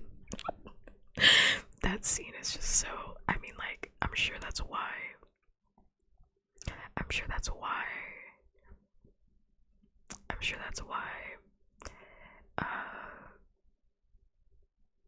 a blanket, there's the blanket, there is a, did I put that thing in there? I did. The blanket, it's like in the title, it's on the screen. I've been reading it for 3 weeks since the title to the screen. I have been reading it for, count them, 3 weeks. Count them now, 3 weeks. Yup, it is in fact on the screen. Yep.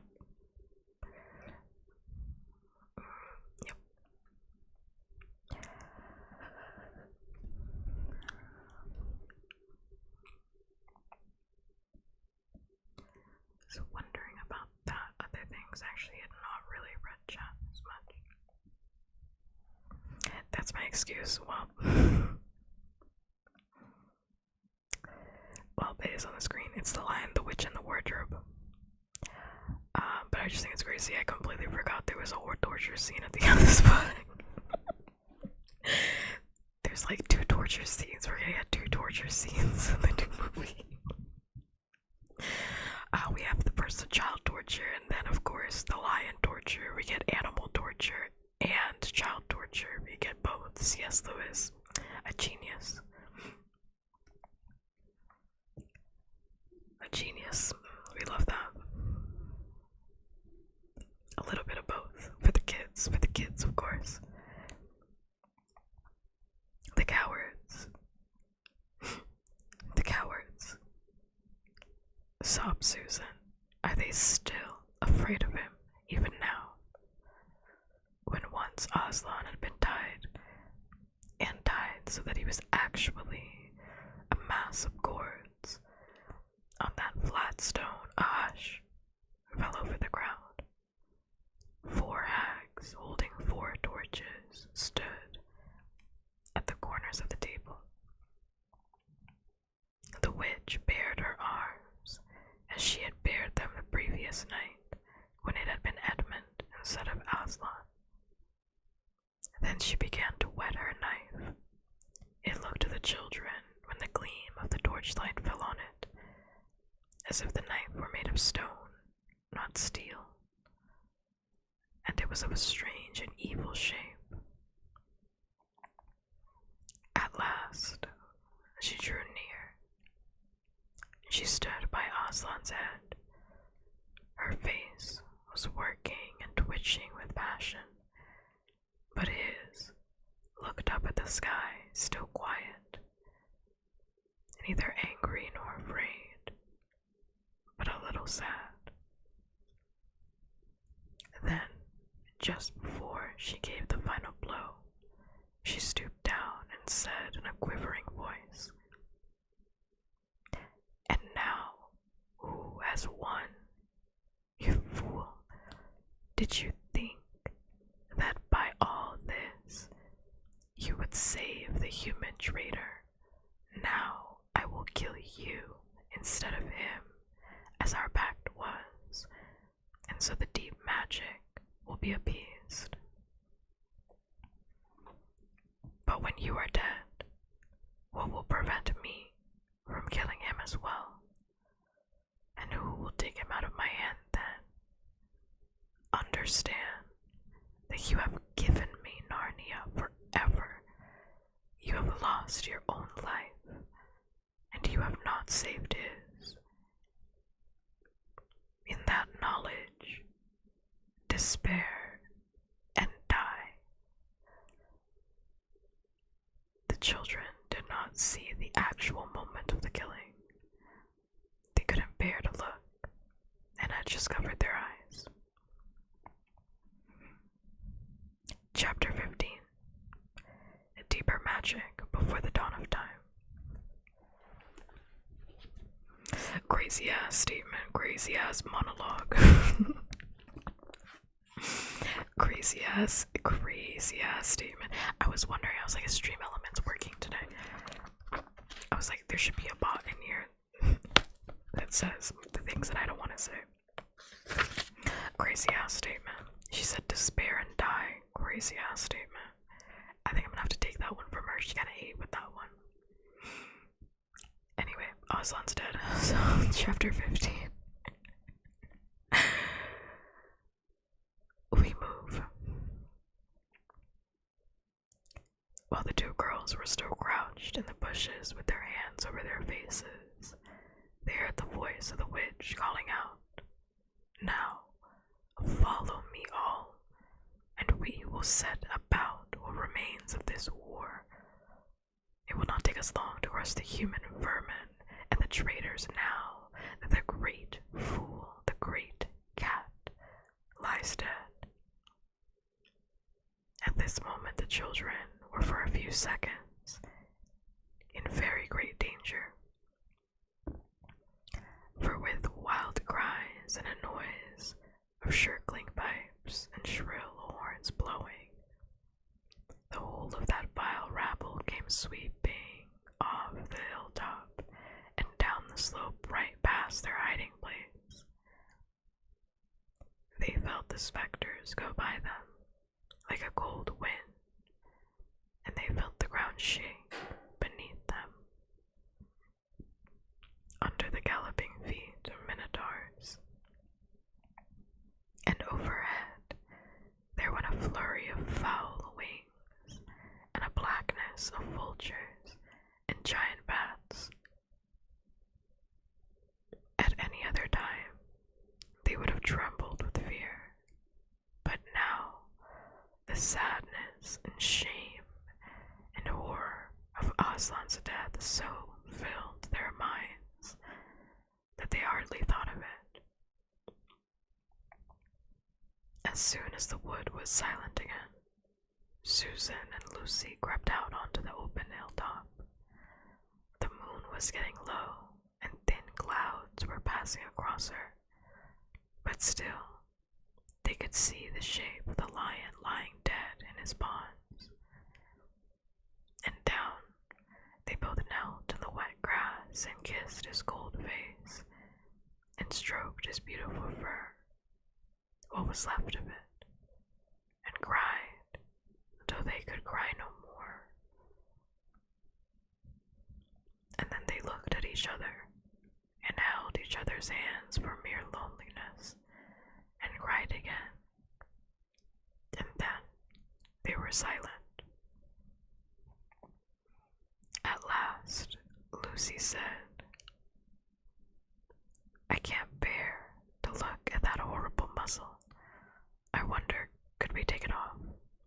So they tried, and after a lot of working at it, for their fingers were cold and it was now the darkest part of the night, They succeeded, and when they saw his face without it, they burst out crying again, and kissed it, and fondled it, and wiped away the blood and the foam as well as they could. And it was all more lonely and hopeless and horrid than I know how to describe. I wonder, could we untie him as well? Said Susan presently. But the enemies, out of pure spitefulness, had drawn the cords so tight that the girls could make nothing of the knots. I hope no one who reads this book has been quite as miserable as Susan and Lucy were that night. But if you have been, if you've been up all night and cried till you have no more tears left in you, you will know that there comes in the end a sort of quietness.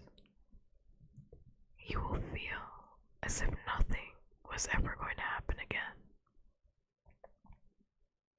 At any rate, that was how it felt to these two. Hours and hours seemed to go by in this dead calm, and they hardly noticed that they were getting colder and colder. But at last, Lucy noticed two things. One was that the sky was on the east side of the hill. Was that the sky on the east side of the hill was a little less dark than it had been an hour ago. The other was some tiny movement going on in the grass at her feet. At first, she took no interest in this. What did it matter? Nothing mattered now.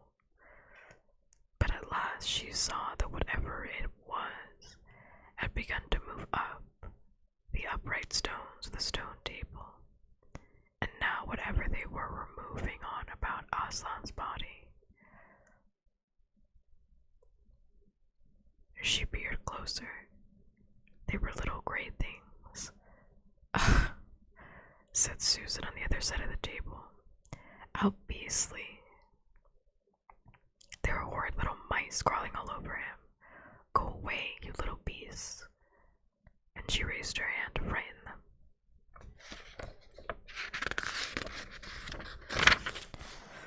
Wait, wait, said Lucy, who had been looking at them more closely still. Can you see what they're doing? Both girls bent down and stared. I do believe, said Susan. But how queer, they're nibbling away at the cords. That's what I thought, said Lucy. I think they're friendly mice. Poor little things. They don't realize he's dead. They think it'll do some good untying them. It was definitely quite lighter by now. Each of the girls had noticed, for the first time, the white face of the other. They could see the mice nibbling away, dozens and dozens, even hundreds of little field mice. And at last, one by one, the ropes were all gnawed through. The sky in the east was whitish by now, and the stars were getting fainter, all except one, very big one, low, down on the eastern horizon. They felt colder than they had been all night. The mice crept away again. The girls cleared away the remains of the gnawed ropes. Aslan looked more like himself without them. Every moment his dead face looked nobler as the light grew and they could see it better. In the wood behind them a bird gave a chuckling sound. It had been so still for hours and hours that it startled them. Then another bird answered it. Soon there were birds singing all over the place. It was quite definitely early morning now. I'm so cold, said Lucy. So am I, said Susan. Let's walk about a bit.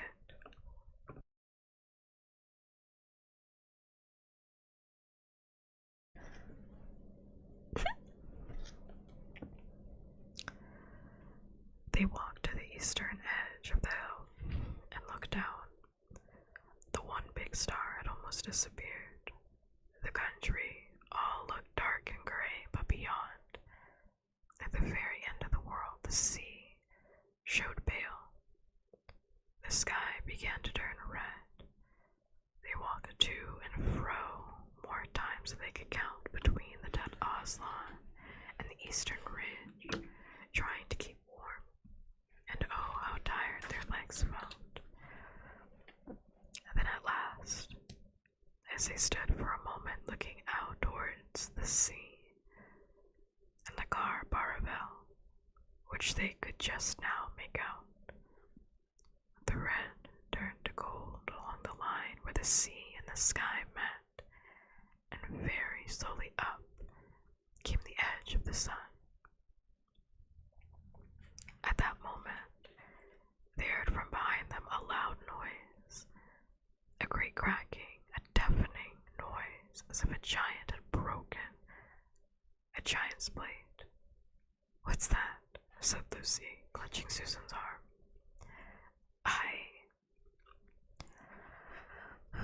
I feel afraid to turn around, said Susan. Something awful is happening. They're doing something worse to him, said Lucy. Come on. And she turned, pulling Lucy around with her. The rising of the sun had made everything look so different. All colors and shadows were changed, and for a moment they didn't see the important thing. Then they did. The stone table was broken into two pieces by a great crack that ran down it from end to end. And there was no Aslan. Oh no, cried the two girls, rushing back to the table. Oh, it's too bad, sobbed Lucy. They might have left the body alone. Who's done it? Cried Susan. What does it mean? Is it magic? Yes, said a great voice behind their backs. It is more magic. They looked around. There, shining in the sunrise, larger than they had seen him before, shaking his mane, for it had apparently grown again, stood Aslan himself. Oh, Aslan, cried both the children, staring up at him, almost as much frightened as they were glad. Aren't you dead then, dear Aslan? Said Lucy. Not now, aren't you dead? Not now, said Aslan. So you're not Susan asked in a shaky voice. She couldn't bring herself to say the word ghost. Aslan stooped his golden head and licked her forehead. The warmth of his breath and a rich sort of smell that seemed to hang about his hair came over her.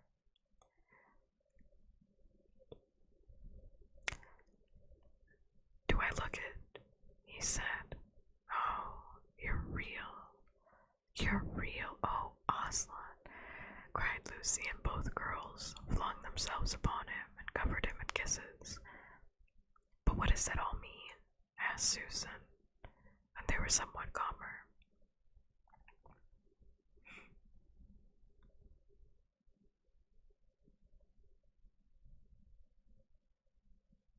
Because of this book, I used to do that all the time too. I used to do that all the time. I was like, one of these days, I'm gonna open up the right wardrobe and Narnia will be there. I promise you that. I promise you that much. One of these days, I'm gonna open up it has to be the right wardrobe. That's where I failed. Also, thank you for the follow. Thanks much. Hope you're having a day, good night, wherever you are. I mean, like, who's to say there isn't another reality behind a wardrobe? It's just not the right wardrobe.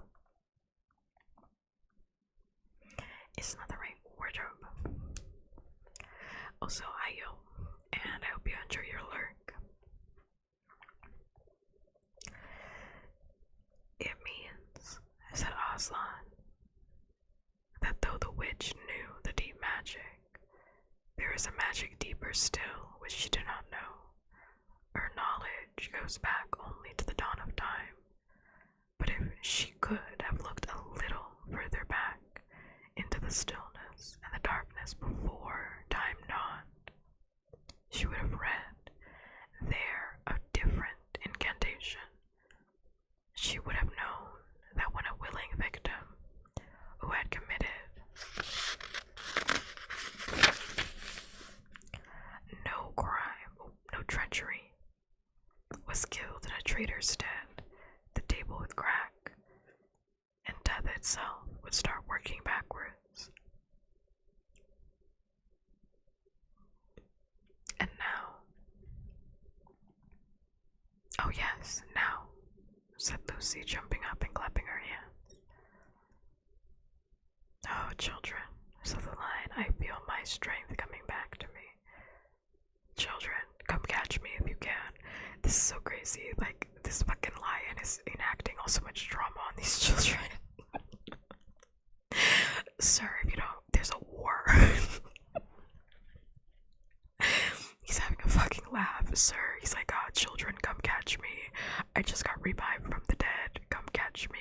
Watch me, children, as I run. And it's like, sir, there's a war. Aslan, do you know you have 30 minutes? There's a war. What the fuck? Yeah. There is literally a war. Like, be so fucking for real right now. Be so fucking for real.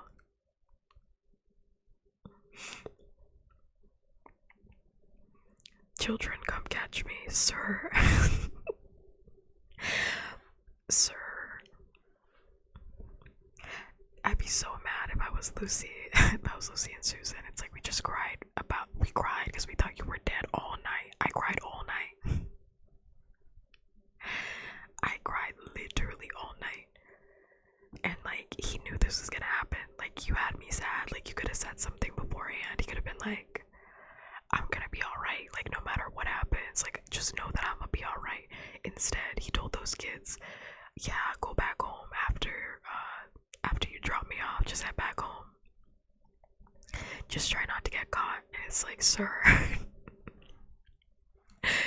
Sir, you just traumatized those kids. And for what? Absolutely no reason. Aslan. Aslan is something else. Also, that didn't scare me because I was already talking. So I was prepared. I was already in the middle of talking. He stood for a second, his eyes very bright, his limbs quivering, lashing himself with his tail. Then he made a leap high over their heads and landed on the other side of the table, laughing, though she didn't know why Lucy scrambled over it to reach him. Aslan leaped again. A mad chase began. Round and round the hilltop he led them, now hopelessly out of their reach. Must I say again, mind you, there is a war that's happening. Mind you, Peter, Edmund, and everybody else thinks that Aslan is dead, mind you. Mind you, Peter's over here like, oh my god, I am literally 15 years old. I did not sign up to become a war general. Oh my god. Peter's having a panic attack. And the White Witch is having a dance party while they're over here playing fucking red light, green light. Alright, it's no time for whimsy. Aslan, lock in, please. I can't believe this. Now diving between them, now tossing them in the air with his huge and beautifully velveted paws, and catching them again, and now stopping unexpectedly so that all three of them rolled over together in a happy leaping heap of fur and arms and legs. It was such a romp as no one has ever had except in Narnia. And whether it was more like playing with a thunderstorm or playing with a kitten, Lucy could have never made up her mind. And the funny thing was that when all three finally lay together panting in the sun, the girls no longer felt in the least tired or hungry or thirsty. And now, said Aslan presently, to business. I feel I am going to roar. You had better put your fingers in your ears. And they did.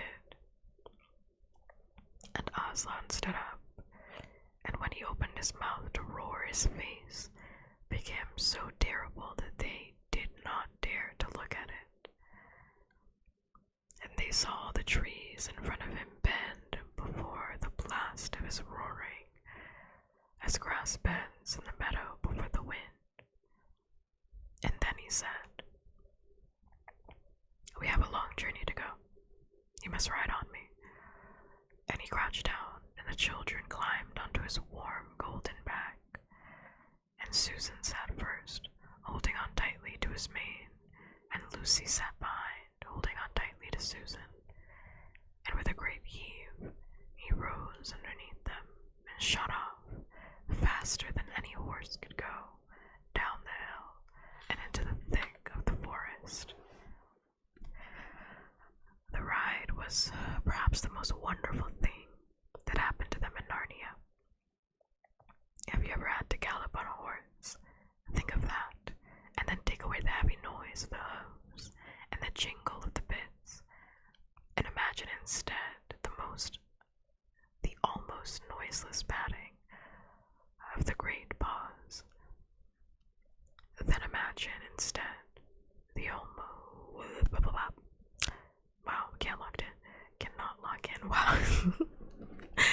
And then imagine instead of the black or gray or chestnut back of the horse, the soft roughness of golden fur and the mane flying back in the wind.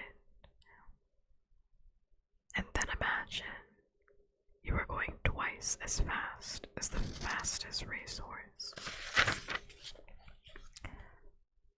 But this is a mount that doesn't need to be guided and never grows tired.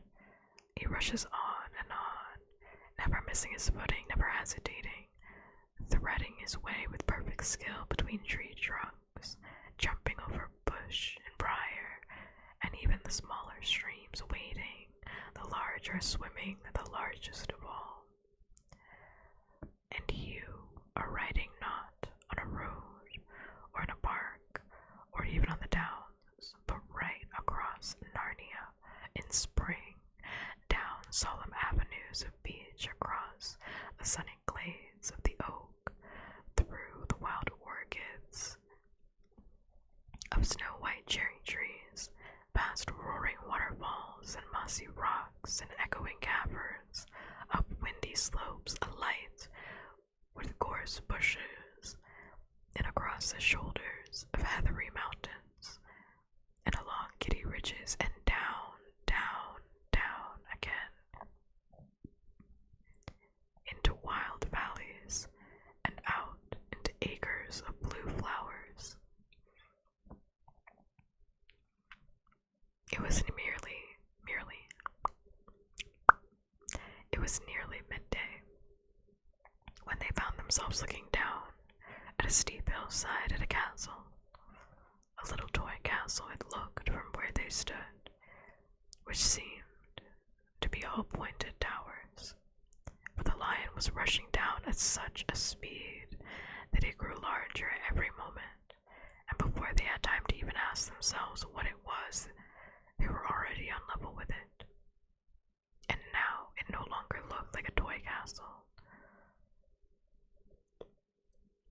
but rose frowning in on them. No face looked over the battlements, gates were fast shut, and Aslan, not at all slacking his pace, rushed straight as a bullet towards it. "The witch is home," he cried. "Now, children, hold tight." The next moment, the whole world seemed to turn upside down, and the children felt as if they had left their insides behind them. For the lion had gathered himself together for a greater leap than any he had yet made and jumped, or you may call it flying rather than jumping, right over the castle wall. The two girls, breathless but unhurt, found themselves stumbling off his back in the middle of a wide stone courtyard full of statues.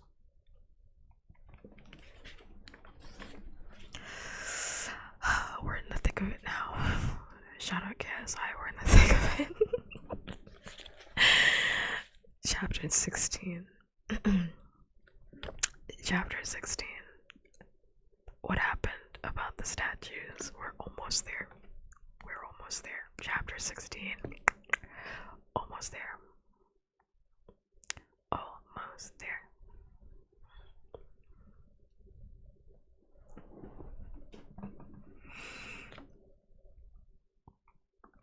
Oh, I'm like really cold all of a sudden. Wow. No cold, no cold.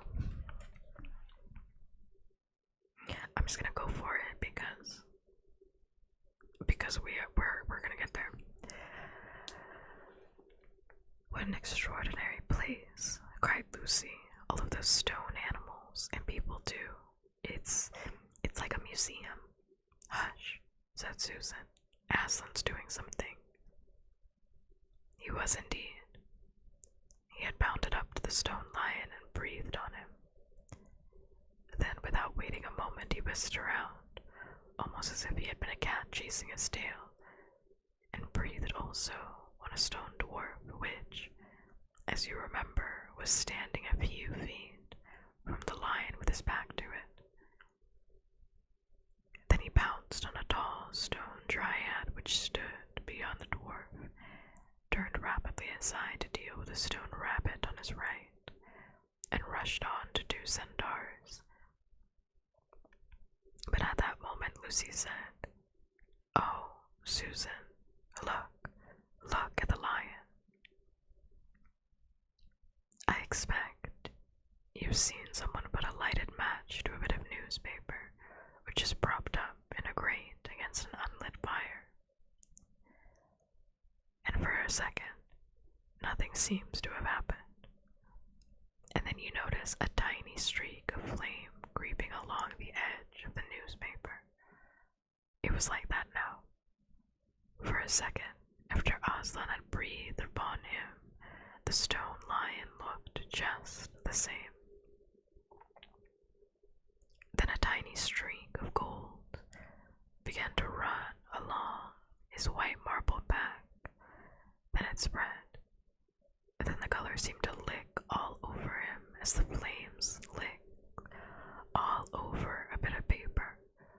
Then, while his hindquarters were obviously still stone, the lion shook his mane, and all the heavy stone folds rippled into living air. Then he opened a great red mouth, warm and living, and he gave a yawn.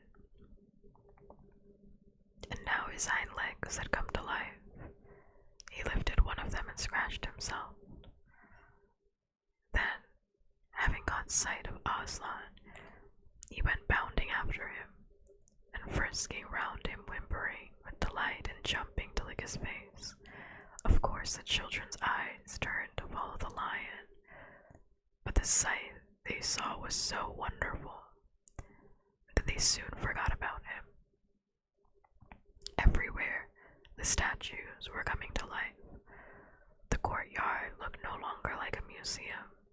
It looked more like a zoo. Creatures were running after Aslan and dancing round him till he was almost hidden in the crowd. Instead of all that deadly white, the courtyard was now a blaze of colors. Glossy chestnut sides of centaurs, indigo horns horns of unicorns, dazzling plumage of birds, ruddy brown of foxes, dogs, and satyrs, yellow stockings and crimson hoods of dwarves, and the birch girls in silver and the beech girls in fresh and transparent green, and the large girls in green so bright that it was almost yellow. And instead of that deadly silence, the whole place rang with the sound of happy roarings, brayings, yelpings, barkings, squealings, cooings, neighings, stamping, shouts, hurrahs, songs, and laughter. Oh, said Susan in a different tone. Look, I mean, is it safe? Lucy looked and saw that Aslan had just breathed on the feet of a stone giant. It's all right, shouted Aslan joyously. Once the feet are put right, all the rest of him would follow. That wasn't exactly what I meant, whispered Susan to Lucy, but it was too late to do anything about it. Now, even as Aslan would have listened to her, the change was already creeping up the giant's legs. Now he was moving his feet. A moment later he lifted his club off his shoulder, rubbed his eyes, and said, "Bless me, I must have been asleep. Now, where is that dreaded little witch that's been running about on the ground? Somewhere just by my feet it was." But when everyone had shouted up to him to explain what really happened, and when the giant had put his hand to his ear and got him to repeat it all over again, so that at last he was understood, then he bowed down till his head was no further than off the top of a haystack, and touched his cap repeatedly, to Aslan beaming all over his honest, ugly face. Why would they have to call him ugly in his own? Why would they have to do that to him? I also need lip balm because I'm dying right now. So forgive me for my lip balm break, but I am actually dying.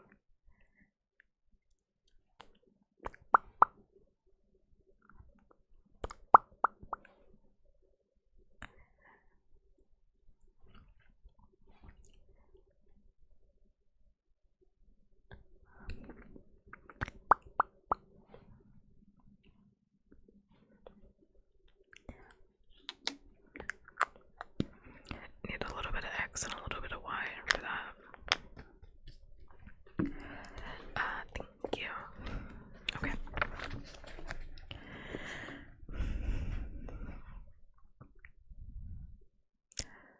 Giants of any sort are now so rare in England, and so few giants are good-tempered that 10 to 1. You have never seen a giant when his face is beaming. It's a sight well worth looking at. And now, for the inside of this house, said Aslan. Look alive, everyone, up the stairs and downstairs and in my lady's chamber. Leave no corner unsearched. You never know where some poor prisoner may be concealed. And into the interior they all rushed, and for several minutes the whole of that dark, horrible, fusty old castle echoed with the opening of windows, and everyone's voices crying out at once, "Don't forget the dungeons, give us a hand with this door, there's another little winding stairs, oh, here's a poor kangaroo, call Aslan. It smells in here, look out for trapdoors, up here, there's a whole lot more on the landing." But the best of all was when Lucy came rushing up the stairs, shouting out, "Aslan, Aslan, I found Mr. Dumbness, oh, do come quick." A moment later, Lucy and the little fawn were holding each other by both hands and dancing round and round for joy. The little chap was none the worse for having been a statue, and was, of course, very interested in all she had to tell him. Grown man, by the way, who's best friends with an 8-year-old anyway. Grown man. Best friends with an 8-year-old, alright. But at last, the ransacking of the witch's fortress was ended. The whole castle stood empty with every door and window opened, and the light and the sweet spring air flooding into all the dark and evil places which needed them so badly. The whole crowd of liberated statues surged back into the courtyard, and it was then that someone, Dumbness, I think, first said, "But how are we going to get out?" For Aslan had got in by a jump and the gates were still locked. "That'll be alright," said Aslan, and then rising on his hind legs, he bawled up at the giant. "Hi, you up there," he roared. "What's your name?" "Giant Rumblebuffin." Crazy ass name. Rumblebuffin. Crazy ass name. Giant Rumblebuffin. Got it. If it pleases your honor, said the giant, once more touching his cap. "Well, then, Giant Rumblebuffin," said Aslan, "just get us out of this, will you?" "Certainly, your honor. Will be a pleasure," said Giant Rumblebuffin. Is crazy for a name. "Well, stand away from the gates, all you little ones." Then he strode to the gate himself. And went his huge club, and the gates creaked at the first blow, cracked at the second, and shivered at the third. Then he tackled the towers on each side of them, and after a few minutes of crashing and thudding, both the towers and a good bit of the wall on each side went thundering down in a mass of hopeless rubble. And when the dust cleared, it was odd, standing in that dry, grim, stony yard, to see through the gap all the grass and waving trees and sparkling streams of the forest, and the blue hills beyond that, and beyond them the sky. "Blowed if I ain't all amok sweat, in all amok sweat." What is this phrase? This British ass phrase. This British phrase, said the giant, puffing like the largest railway engine. Comes of being out of condition, I suppose. Neither of you young ladies has a thing as a pocket handkerchief about you. "Yes, I have," said Lucy. "That giant is the most British thing in this entire story." Said Lucy, standing on her tiptoes and holding her handkerchief up as far as she could reach. "Thank you, Missy," said the giant, stooping down. Next moment, Lucy got rather a fright, for she found herself caught up in mid-air between the giant's finger and thumb. But just as she was getting near his face, he suddenly started, and then gently put her back down on the ground, muttering, "Bless me, I picked up the little girl instead." "I beg your pardon, Missy. I thought you were the handkerchief." No, said Lucy. "Here it is." This time he managed to get it, but it was only about the same size to him that a saccharine tablet would be to you. What the fuck? Saccharine tablet. I would imagine he means like a pill, you know? I would mean like a pill, like a saccharine tablet, like a little pill is like on the tip of his finger or something.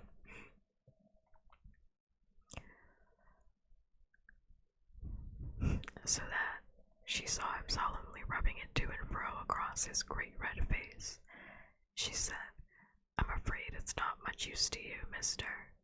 "No, not at all, the giant said politely. "Never met a nicer handkerchief. So fine, so handy. So, I don't know how to describe it." "What a nice giant he is," said Lucy to Mr. Dumbness. "Oh, yes," replied the fawn. "All the puffins are. One of the most respected of all the giant families in Narnia. Not very clever, perhaps. I never knew a giant that was. But an old family, with traditions, you know. If he had been any other sort, she'd have never turned him into stone." At this point, Aslan clapped his paws together and called for silence. "Our day's work is not over yet," he said. "If the witch is to be finally defeated before bedtime." Before bedtime? Aslan, you have a bedtime. The silliest thing in this book. Aslan's like, "I have to go to bed at like 9, so we're gonna wrap this shit by maybe 7, so that I'm able to get a dinner in and some light rest before bed for real." Aslan's like, "I gotta go to bed." What? Sir, we're in the middle of war. "We must find the battle at once and join in, I hope, sir," added one of the largest centaurs. "Of course," said Aslan. "And now, those who can't keep up, that is, children, dwarves, and small animals." Crazy ass statement. He said children and small animals still join the fight. Thank you. Still gonna need you on this war. Yep. "You must ride on the backs of those who can, that is, lions, centaurs, unicorns, horses, giants, and eagles. Those who are good with their noses must come in front of us lions to smell out where the battle is. Look lively and sort yourselves." And with a great deal of bustle and cheering they did. The most pleased of the lot was the other lion, who kept running about everywhere, pretending to be very busy, but really, in order to say to everyone he met. Did you hear what he said? Us lions. That means him and me. Us lions. That's what I like about Aslan. No side, no standoffishness. Us lions. That meant me and him. At least he went on saying this till Aslan had loaded him up with 3 dwarves, 1 dryad, 2 rabbits, and a hedgehog. That steadied him a bit.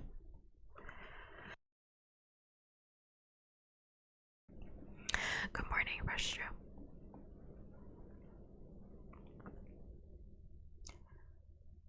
When all were ready, it was the big sheepdog who actually helped Aslan most in getting them all sorted into their proper order. They had set out to the gap in the castle wall. At first, the lions and the dogs went nosing about in all directions, but then suddenly one great hound picked up the scent and gave a bay. There was no time lost after that. Soon all the dogs and lions and wolves and other hunting animals were going at full speed with their noses to the ground, and all the others streaked out for about half a mile behind them. They were all following as fast as they could. The noise was like an English fox hunt, only better, because every now and again, with the music of the hounds, was mixed the roar of the other lion, and sometimes the far deeper and more awful roar of Aslan himself. Faster and faster they went, as the scent became easier and easier to follow, and then, just as they came to the last curve in a narrow, winding valley, Lucy heard, above all these noises, another noise, a different one, which gave her a queer feeling inside. She's gay, no. It was the noise of shouts and shrieks, and the clashing of metal against metal.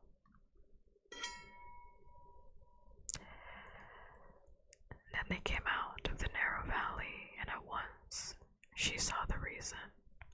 There stood Peter and Edmund and all the rest of Aslan's army, fighting desperately against the crowd of horrible creatures whom she had seen last night.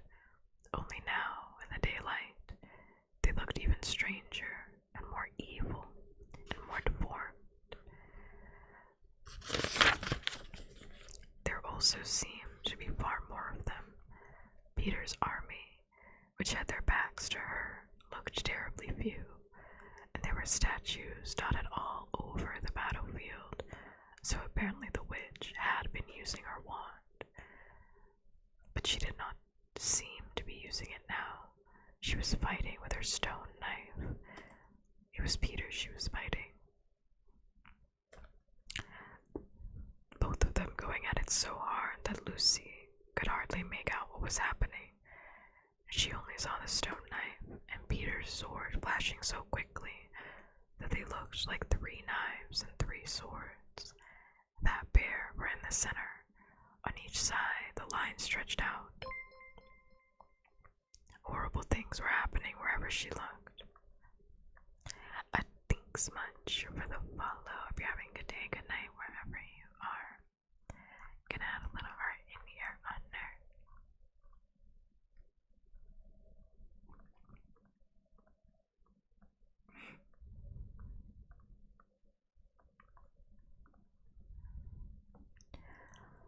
Off my back, children, shouted Aslan, and they both tumbled off. Then, with a roar that shook all Narnia from the western lamppost to the shores of the eastern sea, the great beast flung himself upon the White Witch. Lucy saw her face lifted towards him for 1 second, with an expression of terror and amazement. Then the lion and witch had rolled over together, but with the witch underneath.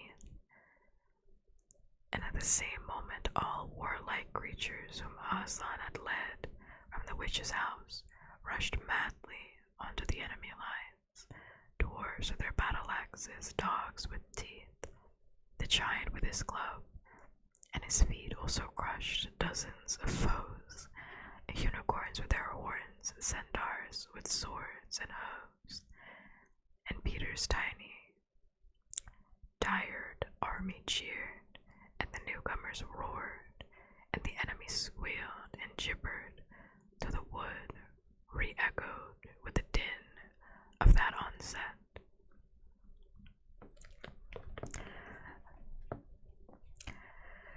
Chapter 17, The Hunting of the White Stag. I just want to say before I read Chapter 17, hilarious to me, Chapter 16, Aslan said it's on site, I'm on that bitch.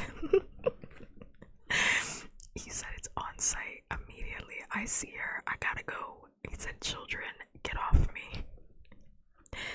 I have to go kill her. I have to go kill her. On site, no questions, no announcements, no warning. He just jumped on top of her in the middle of a war. Right on top. Pounced. Love that for him. Love that for him. He shouldn't have been fucking around and having a little laugh at the beginning of the last chapter, but you know what? I'll let it be. I'll let it be because he freed everybody, so I'll let it be. I'll leave it alone. Let me stretch my back. I tend to sit really bad when I do these streams. I sit like really, really bad because I start getting into the book and then I'm like sitting sloppier and sloppier.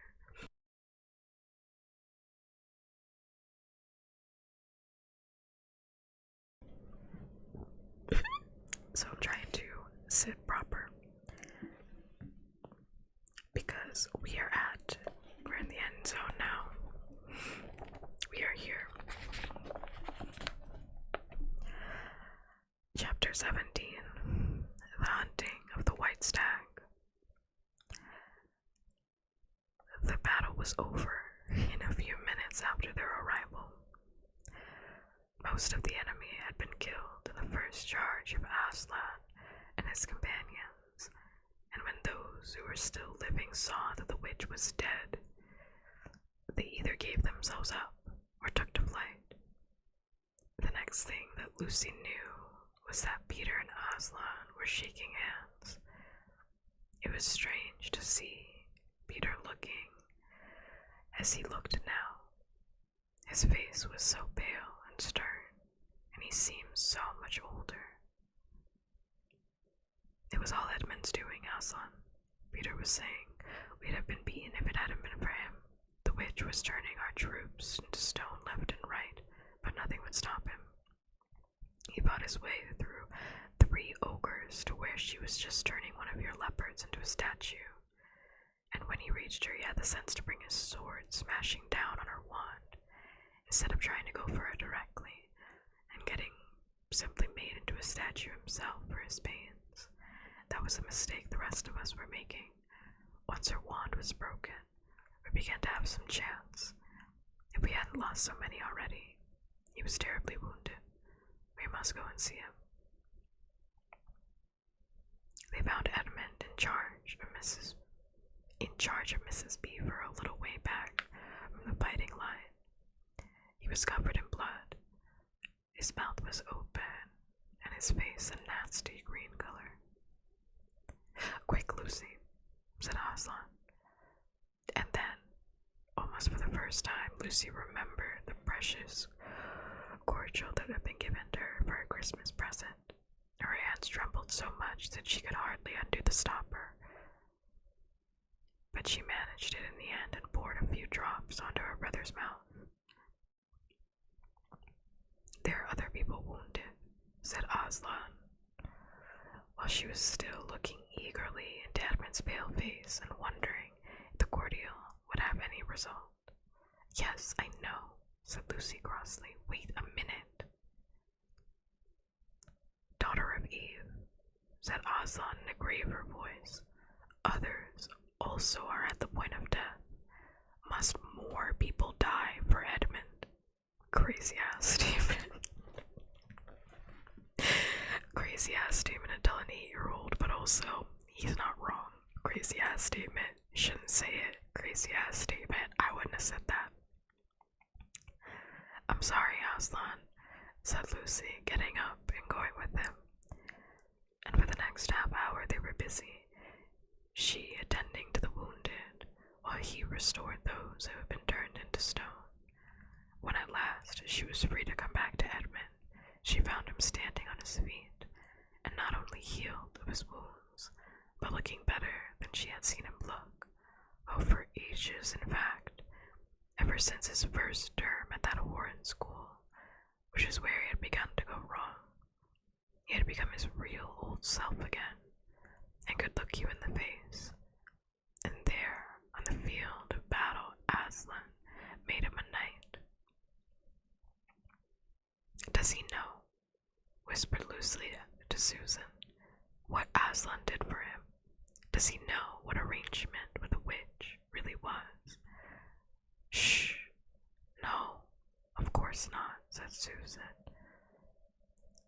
"Shouldn't he be told?" said Lucy. "Oh, surely not," said Susan. "It would be too awful for him. To think how you'd feel if you were him." "All the same, I think he should know," said Lucy.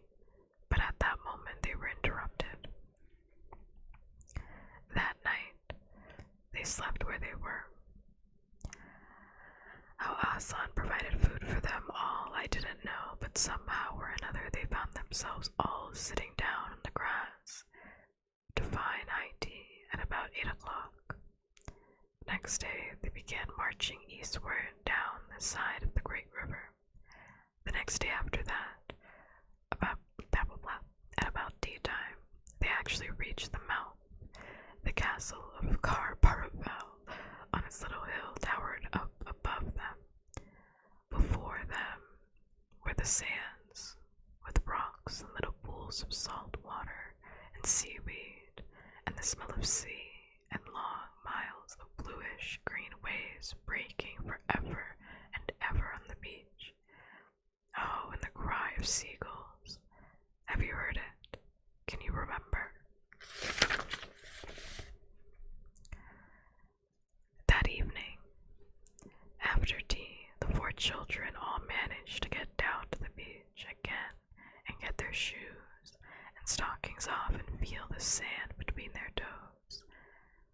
But the next day was more solemn, for then, in the great hall of Car-Paravel, that wonderful hall with the ivory roof and the west wall hung with peacocks' feathers eastern door, which looks towards the sea in the presence of all their friends, and to the sound of trumpets, Aslan solemnly crowned them and led them to the four thrones amid deafening shouts of "Long live King Peter! Long live Queen Susan! Long live King Edmund! Long live Queen Lucy!" Once a king or queen in Narnia, always a king or queen. Bear it well, sons of Adam. Bear it well, daughters of Eve, said Aslan, and through the eastern door, which was wide open, came the voices of the merman and the mermaids, swimming close to the shore and singing in honor of their new kings and queens. So the children sat on their thrones, and scepters were put to their heads, and they gave rewards and honors to all of their friends, to Dumbness the fawn, and to the beavers, and to the giant Rumplepuffin, and to the leopards, and the good centaurs, and the good dwarves, and to the lion, Gracie, you have to say good centaurs, good dwarves, Gracie, and to the lion. And that night, there was a great feast in Car Parvel, and revelry and dancing, and gold flashed and wine flowed, and answering to the music inside, but stranger, sweeter, and more piercing came the music of the sea people. But amidst all these rejoicings, Aslan himself quietly slipped away. And when the kings and queens noticed that he wasn't there, they said nothing about it. For Mr. Beaver had warned them. He'll be coming and going, he had said. One day you'll see him, and another you won't. He doesn't like being tied down, and of course, he has other countries to attend to. It's quite all right. He'll often drop in. Only you must impress him. He's wild, you know, but not like a tame lion. And now, as you see, this story is nearly, but not quite at an end. These two kings and two queens governed Narnia well, and long and happy was their reign.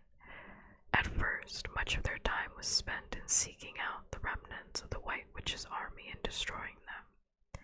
And indeed, for a long time, there would be news of evil things lurking in the wilder parts of the forest, a hunting there and a killing there, a glimpse of a werewolf one month and a rumor of a hag the next. But in the end, all that foul brood was stamped out, and they made good laws and kept the peace, and saved good trees from being unnecessarily cut down, and liberated young dwarves and young satyrs from being sent to school, and generally stopped busybodies and interferers, and encouraged ordinary people who wanted to live and let live. And they drove back the fierce giants, quite a different sort from giant Rumplepuffin, okay, on the north of Narnia, when these ventured across the frontier, and they entered into friendship and alliance with countries beyond the sea, and paid them visits of state, and received visits of state from them. And they themselves grew and changed as the years passed over them, and Peter became a tall and deep-chested man and a warrior, and he was called King Peter the Magnificent. And Susan grew into a tall and gracious woman with black hair that fell almost to her feet, and the kings of the countries beyond the sea began to send ambassadors asking for her hand in marriage, and she was called Susan the Gentle.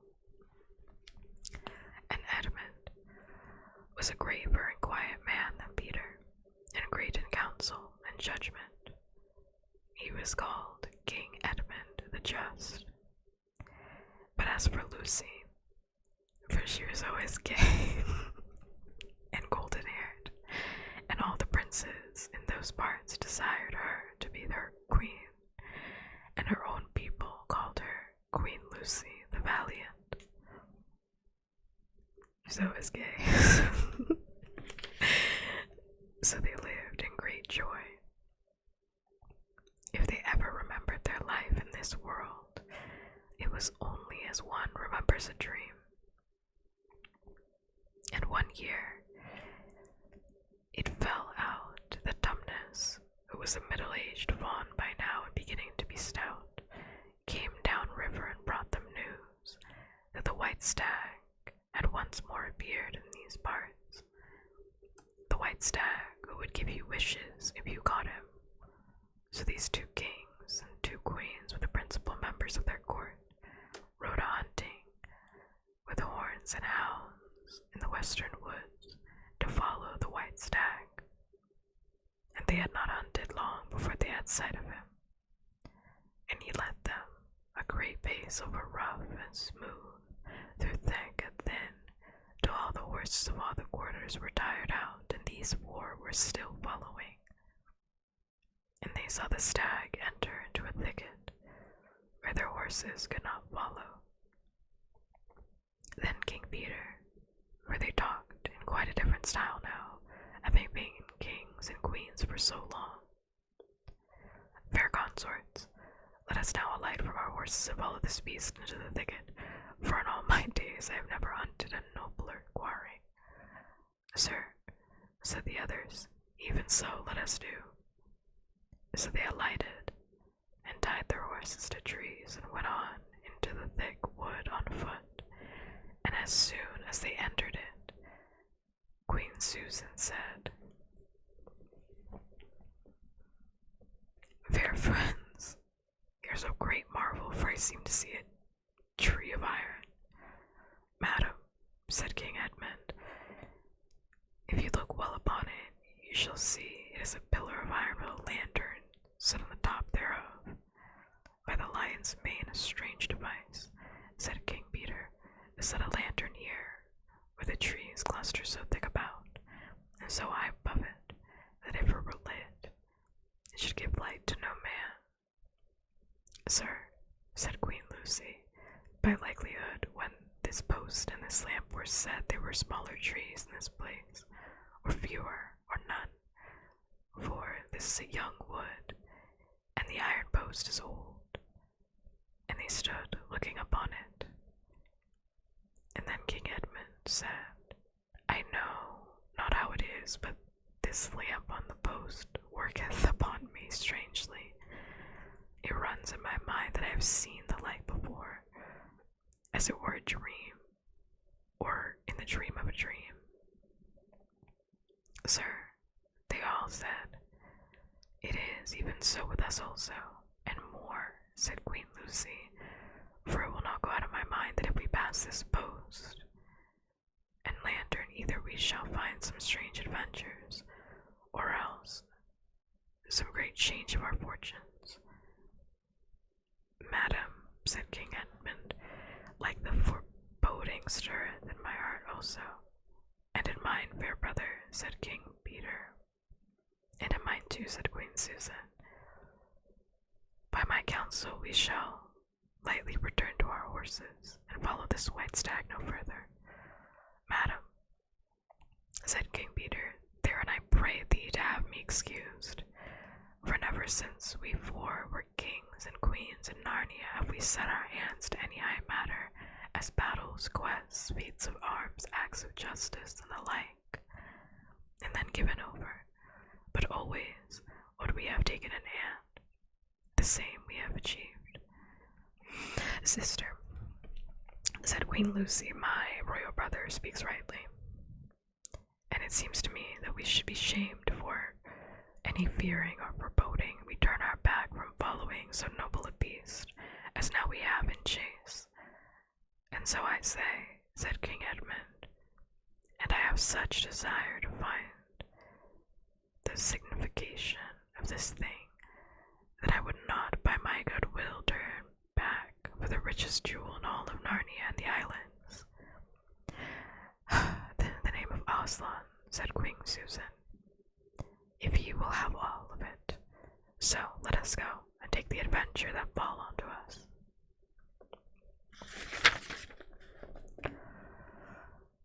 So these kings and queens entered the thicket, and before they had gone a score of paces, they all remembered that thing they had seen was called a lamppost. And before they had gone 20 more, they noticed they were making their way not through branches, but through coats. And the next moment, they all came tumbling out of the wardrobe door into the empty room. And they were no longer kings and queens in their hunting array, but just Peter, Susan, Edmund, and Lucy in their old clothes. It was the same day and the same hour of the day on which they had all gone into the wardrobe to hide. Mrs. McReady and the visitors were still talking into the passage, but luckily they never came into the empty room, and so the children weren't caught. And that would have been the very end of the story if it hadn't been that they felt they really must explain to the professor why 4 of the coats of his wardrobe were missing. And the professor, who was a very remarkable man, didn't tell them not to be silly or not to tell lies, but believe the whole story. No, he said, I don't think it will be any good trying to go back through the wardrobe to get the coats. You won't get into Narnia again by that route, nor will the coats be of much use now if you did, eh? What's that? Yes, of course, you'll get back to Narnia again, someday. Once a king in Narnia, always a king in Narnia. But don't go trying to use the same route twice. Indeed. Don't try to get there at all. It'll happen when you're not looking for it. And don't talk too much about it, even among yourselves, and don't mention it to anyone else unless you find that they've had adventures of the same sort themselves. What's that? How will you know? Oh, you'll know all right. Odd things, they say, even their looks, will let the secret out. Keep your eyes open. Bless me. What do they teach them at these schools? And that is the very end of the adventure of the wardrobe. But the professor was right, that it was only the beginning of the adventures of Narnia. And that's the end of the first book in the series of Narnia. Woo, we did it. And by we, I mean me. The end. I did it. Wow. I don't know why that book, finishing that book just felt like so monumental. Because it just felt like a lot. That book just felt like a lot. I really did like reading it. It was great. I really did like reading it. It was great. It was really interesting to read. I felt like I so remember like the end of this book being a much bigger deal than it was in the actual book. Like in the book they were like, yeah, we killed her. They were like, yeah, we just killed her, and they're like, yeah, we killed the witch, and next we killed her, and that's it. Like, I feel like there's a little bit more there. Like, I remember so distinctly that it was like this big monumental event of like killing her, but it's like, nope. They were like, yeah, we just killed her, and then Edmund and everybody just grew into adults, which wish they would touch on that a little bit more. Wish they would touch on that a little bit more. I wish they would touch on that just a little bit more. Because they grew into full-grown adults. Full-grown adults. And that never came across. Didn't come across a little bit. They were just like, Yep, we're now adults, and they had completely forgotten their lives at Earth. They completely forgot their lives. They said it felt like a dream. Whatever we had experienced out on Earth was a dream. This is my reality now. I am now a king. This is my reality. And then they just ended the fucking book, and they were like, "All right, bye." Like, it seemed to me, I don't know. Maybe this is just me, but it seemed to me that like C.S. Lewis was so tired. He was like, by the end of the book, he was just like, by chapter 15, by chapter 16, he was like, I gotta finish this fucking story. Because like chapters 16 and 17 are like so anticlimactic they're like so like chapter 17 is like so anticlimactic. It's like, yep, Queen is dead, everybody's alright, he goes around breathing on everybody, everybody's in stones. Remember that thing that they had in her pocket? Yeah, she's gonna use that to make sure that everybody's okay, and that's it. And I was like, alright, well. Alright, well, I feel like there should have been a little bit more, especially because they like built up the White Witch. They built up the White Witch so much throughout the entire story, like her grandness and everything, and then we missed the entire battle. We missed the whole fucking battle. I think like the movie, definitely, I'm so curious about what the next adaptation is gonna look like, because yeah, the entire battle happens completely off screen. I did not know that. I don't remember that in the book. The entire battle happens off screen. Edmund and Peter do the entire fucking thing off screen. And then Aslan's just here to come at the last moment and just do the killing blow. But it's like, do not remember that. Truly do not remember that at all. At all. Yeah, so curious about like what the adaptation is gonna do, because like it'd be so interesting, because I think in the movie, I haven't watched the Disney movie in a really long time, but I think in the Disney movie, like, they just have the battle, because I remember the battle in my mind. I think they just have it. So it'd be interesting if like in the new adaptation they straight up like just ignored the battle entirely. It's like the closest thing to the book. They just don't ever let you see the battle, and that's it. That'd be crazy. I don't think they're gonna do that. That'd be insane. That'd be absolutely insane. Thanks much for the resub. Thank you for the subscription, just in general. Thank you. I'm not gonna add on anything, but I will give you a kiss.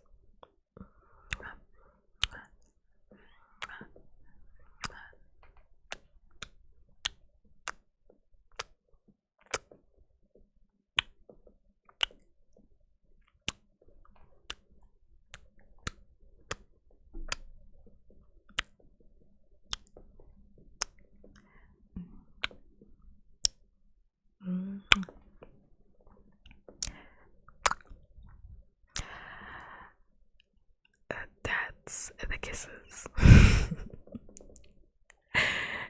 That's the kisses. As yeah, I thank you.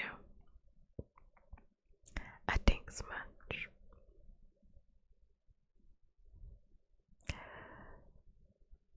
Yeah. Oh my gosh. But yeah, it was like really nice to read that book. After a while, I just felt like chapter 17 was so anticlimactic. It almost felt like, no, but I think they did a much better job on that one. I was gonna say, it was like so abrupt that it almost felt like in the Hunger Games when Katniss, spoilers for the Hunger Games, I read it on stream like a year ago, but it's like the Hunger Games did so much better because like he was built up the whole time. I get they were built up the whole time throughout Mockingjay.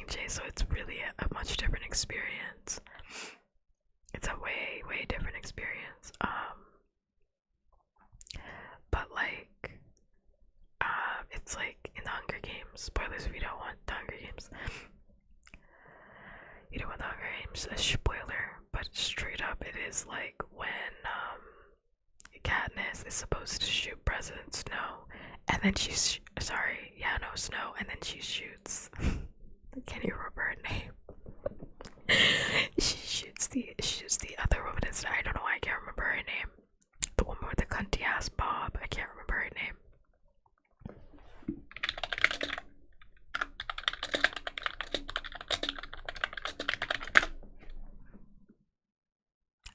President Coin. I literally typed in woman with cunty bob Hunger Games.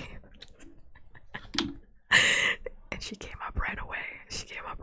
Everybody knows what I'm talking about. Cunty bob, President Coin. So then like she's supposed to shoot President Snow, and she shoots like Coin out of left field. Like, but they built it up. But it's like it's just like Azan took care of it. Azan ate her. Azan ate her, and it's like, alright. He's like, alright, well. It's like, alright. It's a lot. So, yeah. I don't know if I'm gonna read the next book in this series, because there's, again, 7 books.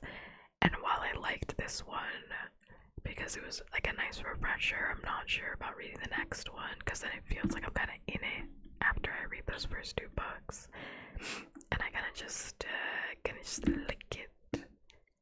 I kind of just like it where it's at, which is the one book. It feels like it doesn't actually feel complete at all, because I'm like, they have to address everything that went out, everything that happened, but you know.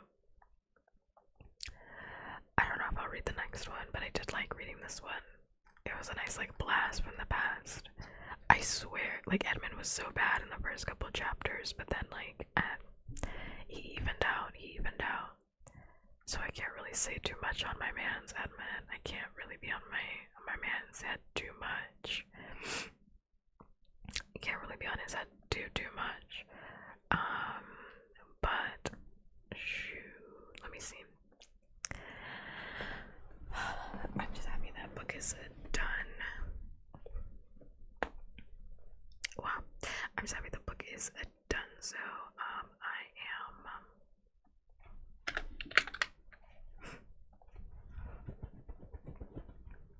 what is Pop gonna do?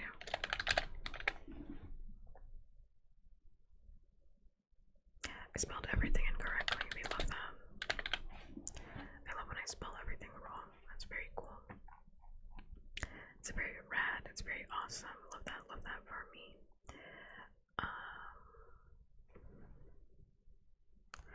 I am going to skedaddle because I'm already done. So I'm gonna skedaddle it. I'm done, and there's nothing left to talk about. I'll save more chatting for tomorrow. So I'm gonna skedaddle. Let me. I also have to pee, and it's like, my gosh. I do a pee because I've been reading for 3 hours. Let me see. I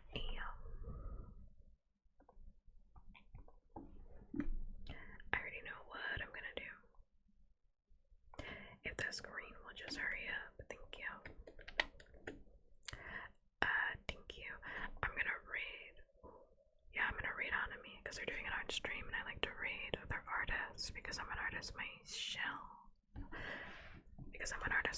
And I just think the art that they're doing right now is cute, so I'm gonna read them. If no one's told you today, you are in fact loved, valued, and appreciated, and you deserve to do that every single day of your life. I put my raid message in chat. You deserve to do that every single day of your life, and if no one's told you, I'm happy to tell you that you are loved, you are valued, and you are appreciated. Yes, I'm gonna be back tomorrow. I'm just gonna keep doing ASMR Friday, ASMR Saturday. I'm gonna try to start early, and early meaning 8 p.m. PST, but I think it just depends on if I have like an obligation. I can't remember. It feels like I have something that I have to do, but I honestly just cannot remember, so we'll see. Otherwise, I'm still gonna stream, I'm still gonna be here. Yeah. And what else is there to to say. Yeah, if you want to stalk me, socials are below, links are below, they're in my About Me. You can go stalk me there. And I'm active on Twitter, I'm active on Discord. And if there's nothing left to say, I will see you tomorrow. I usually say until next time, but I will see you tomorrow. So I'll see you tomorrow. Bye. Bye, bye, bye, bye, bye. I'm done. I'm just making sure that the raid has gone through. Just making sure that the raid has gone through. First and foremost. Joke. Bye. Bye, bye, bye, bye, bye.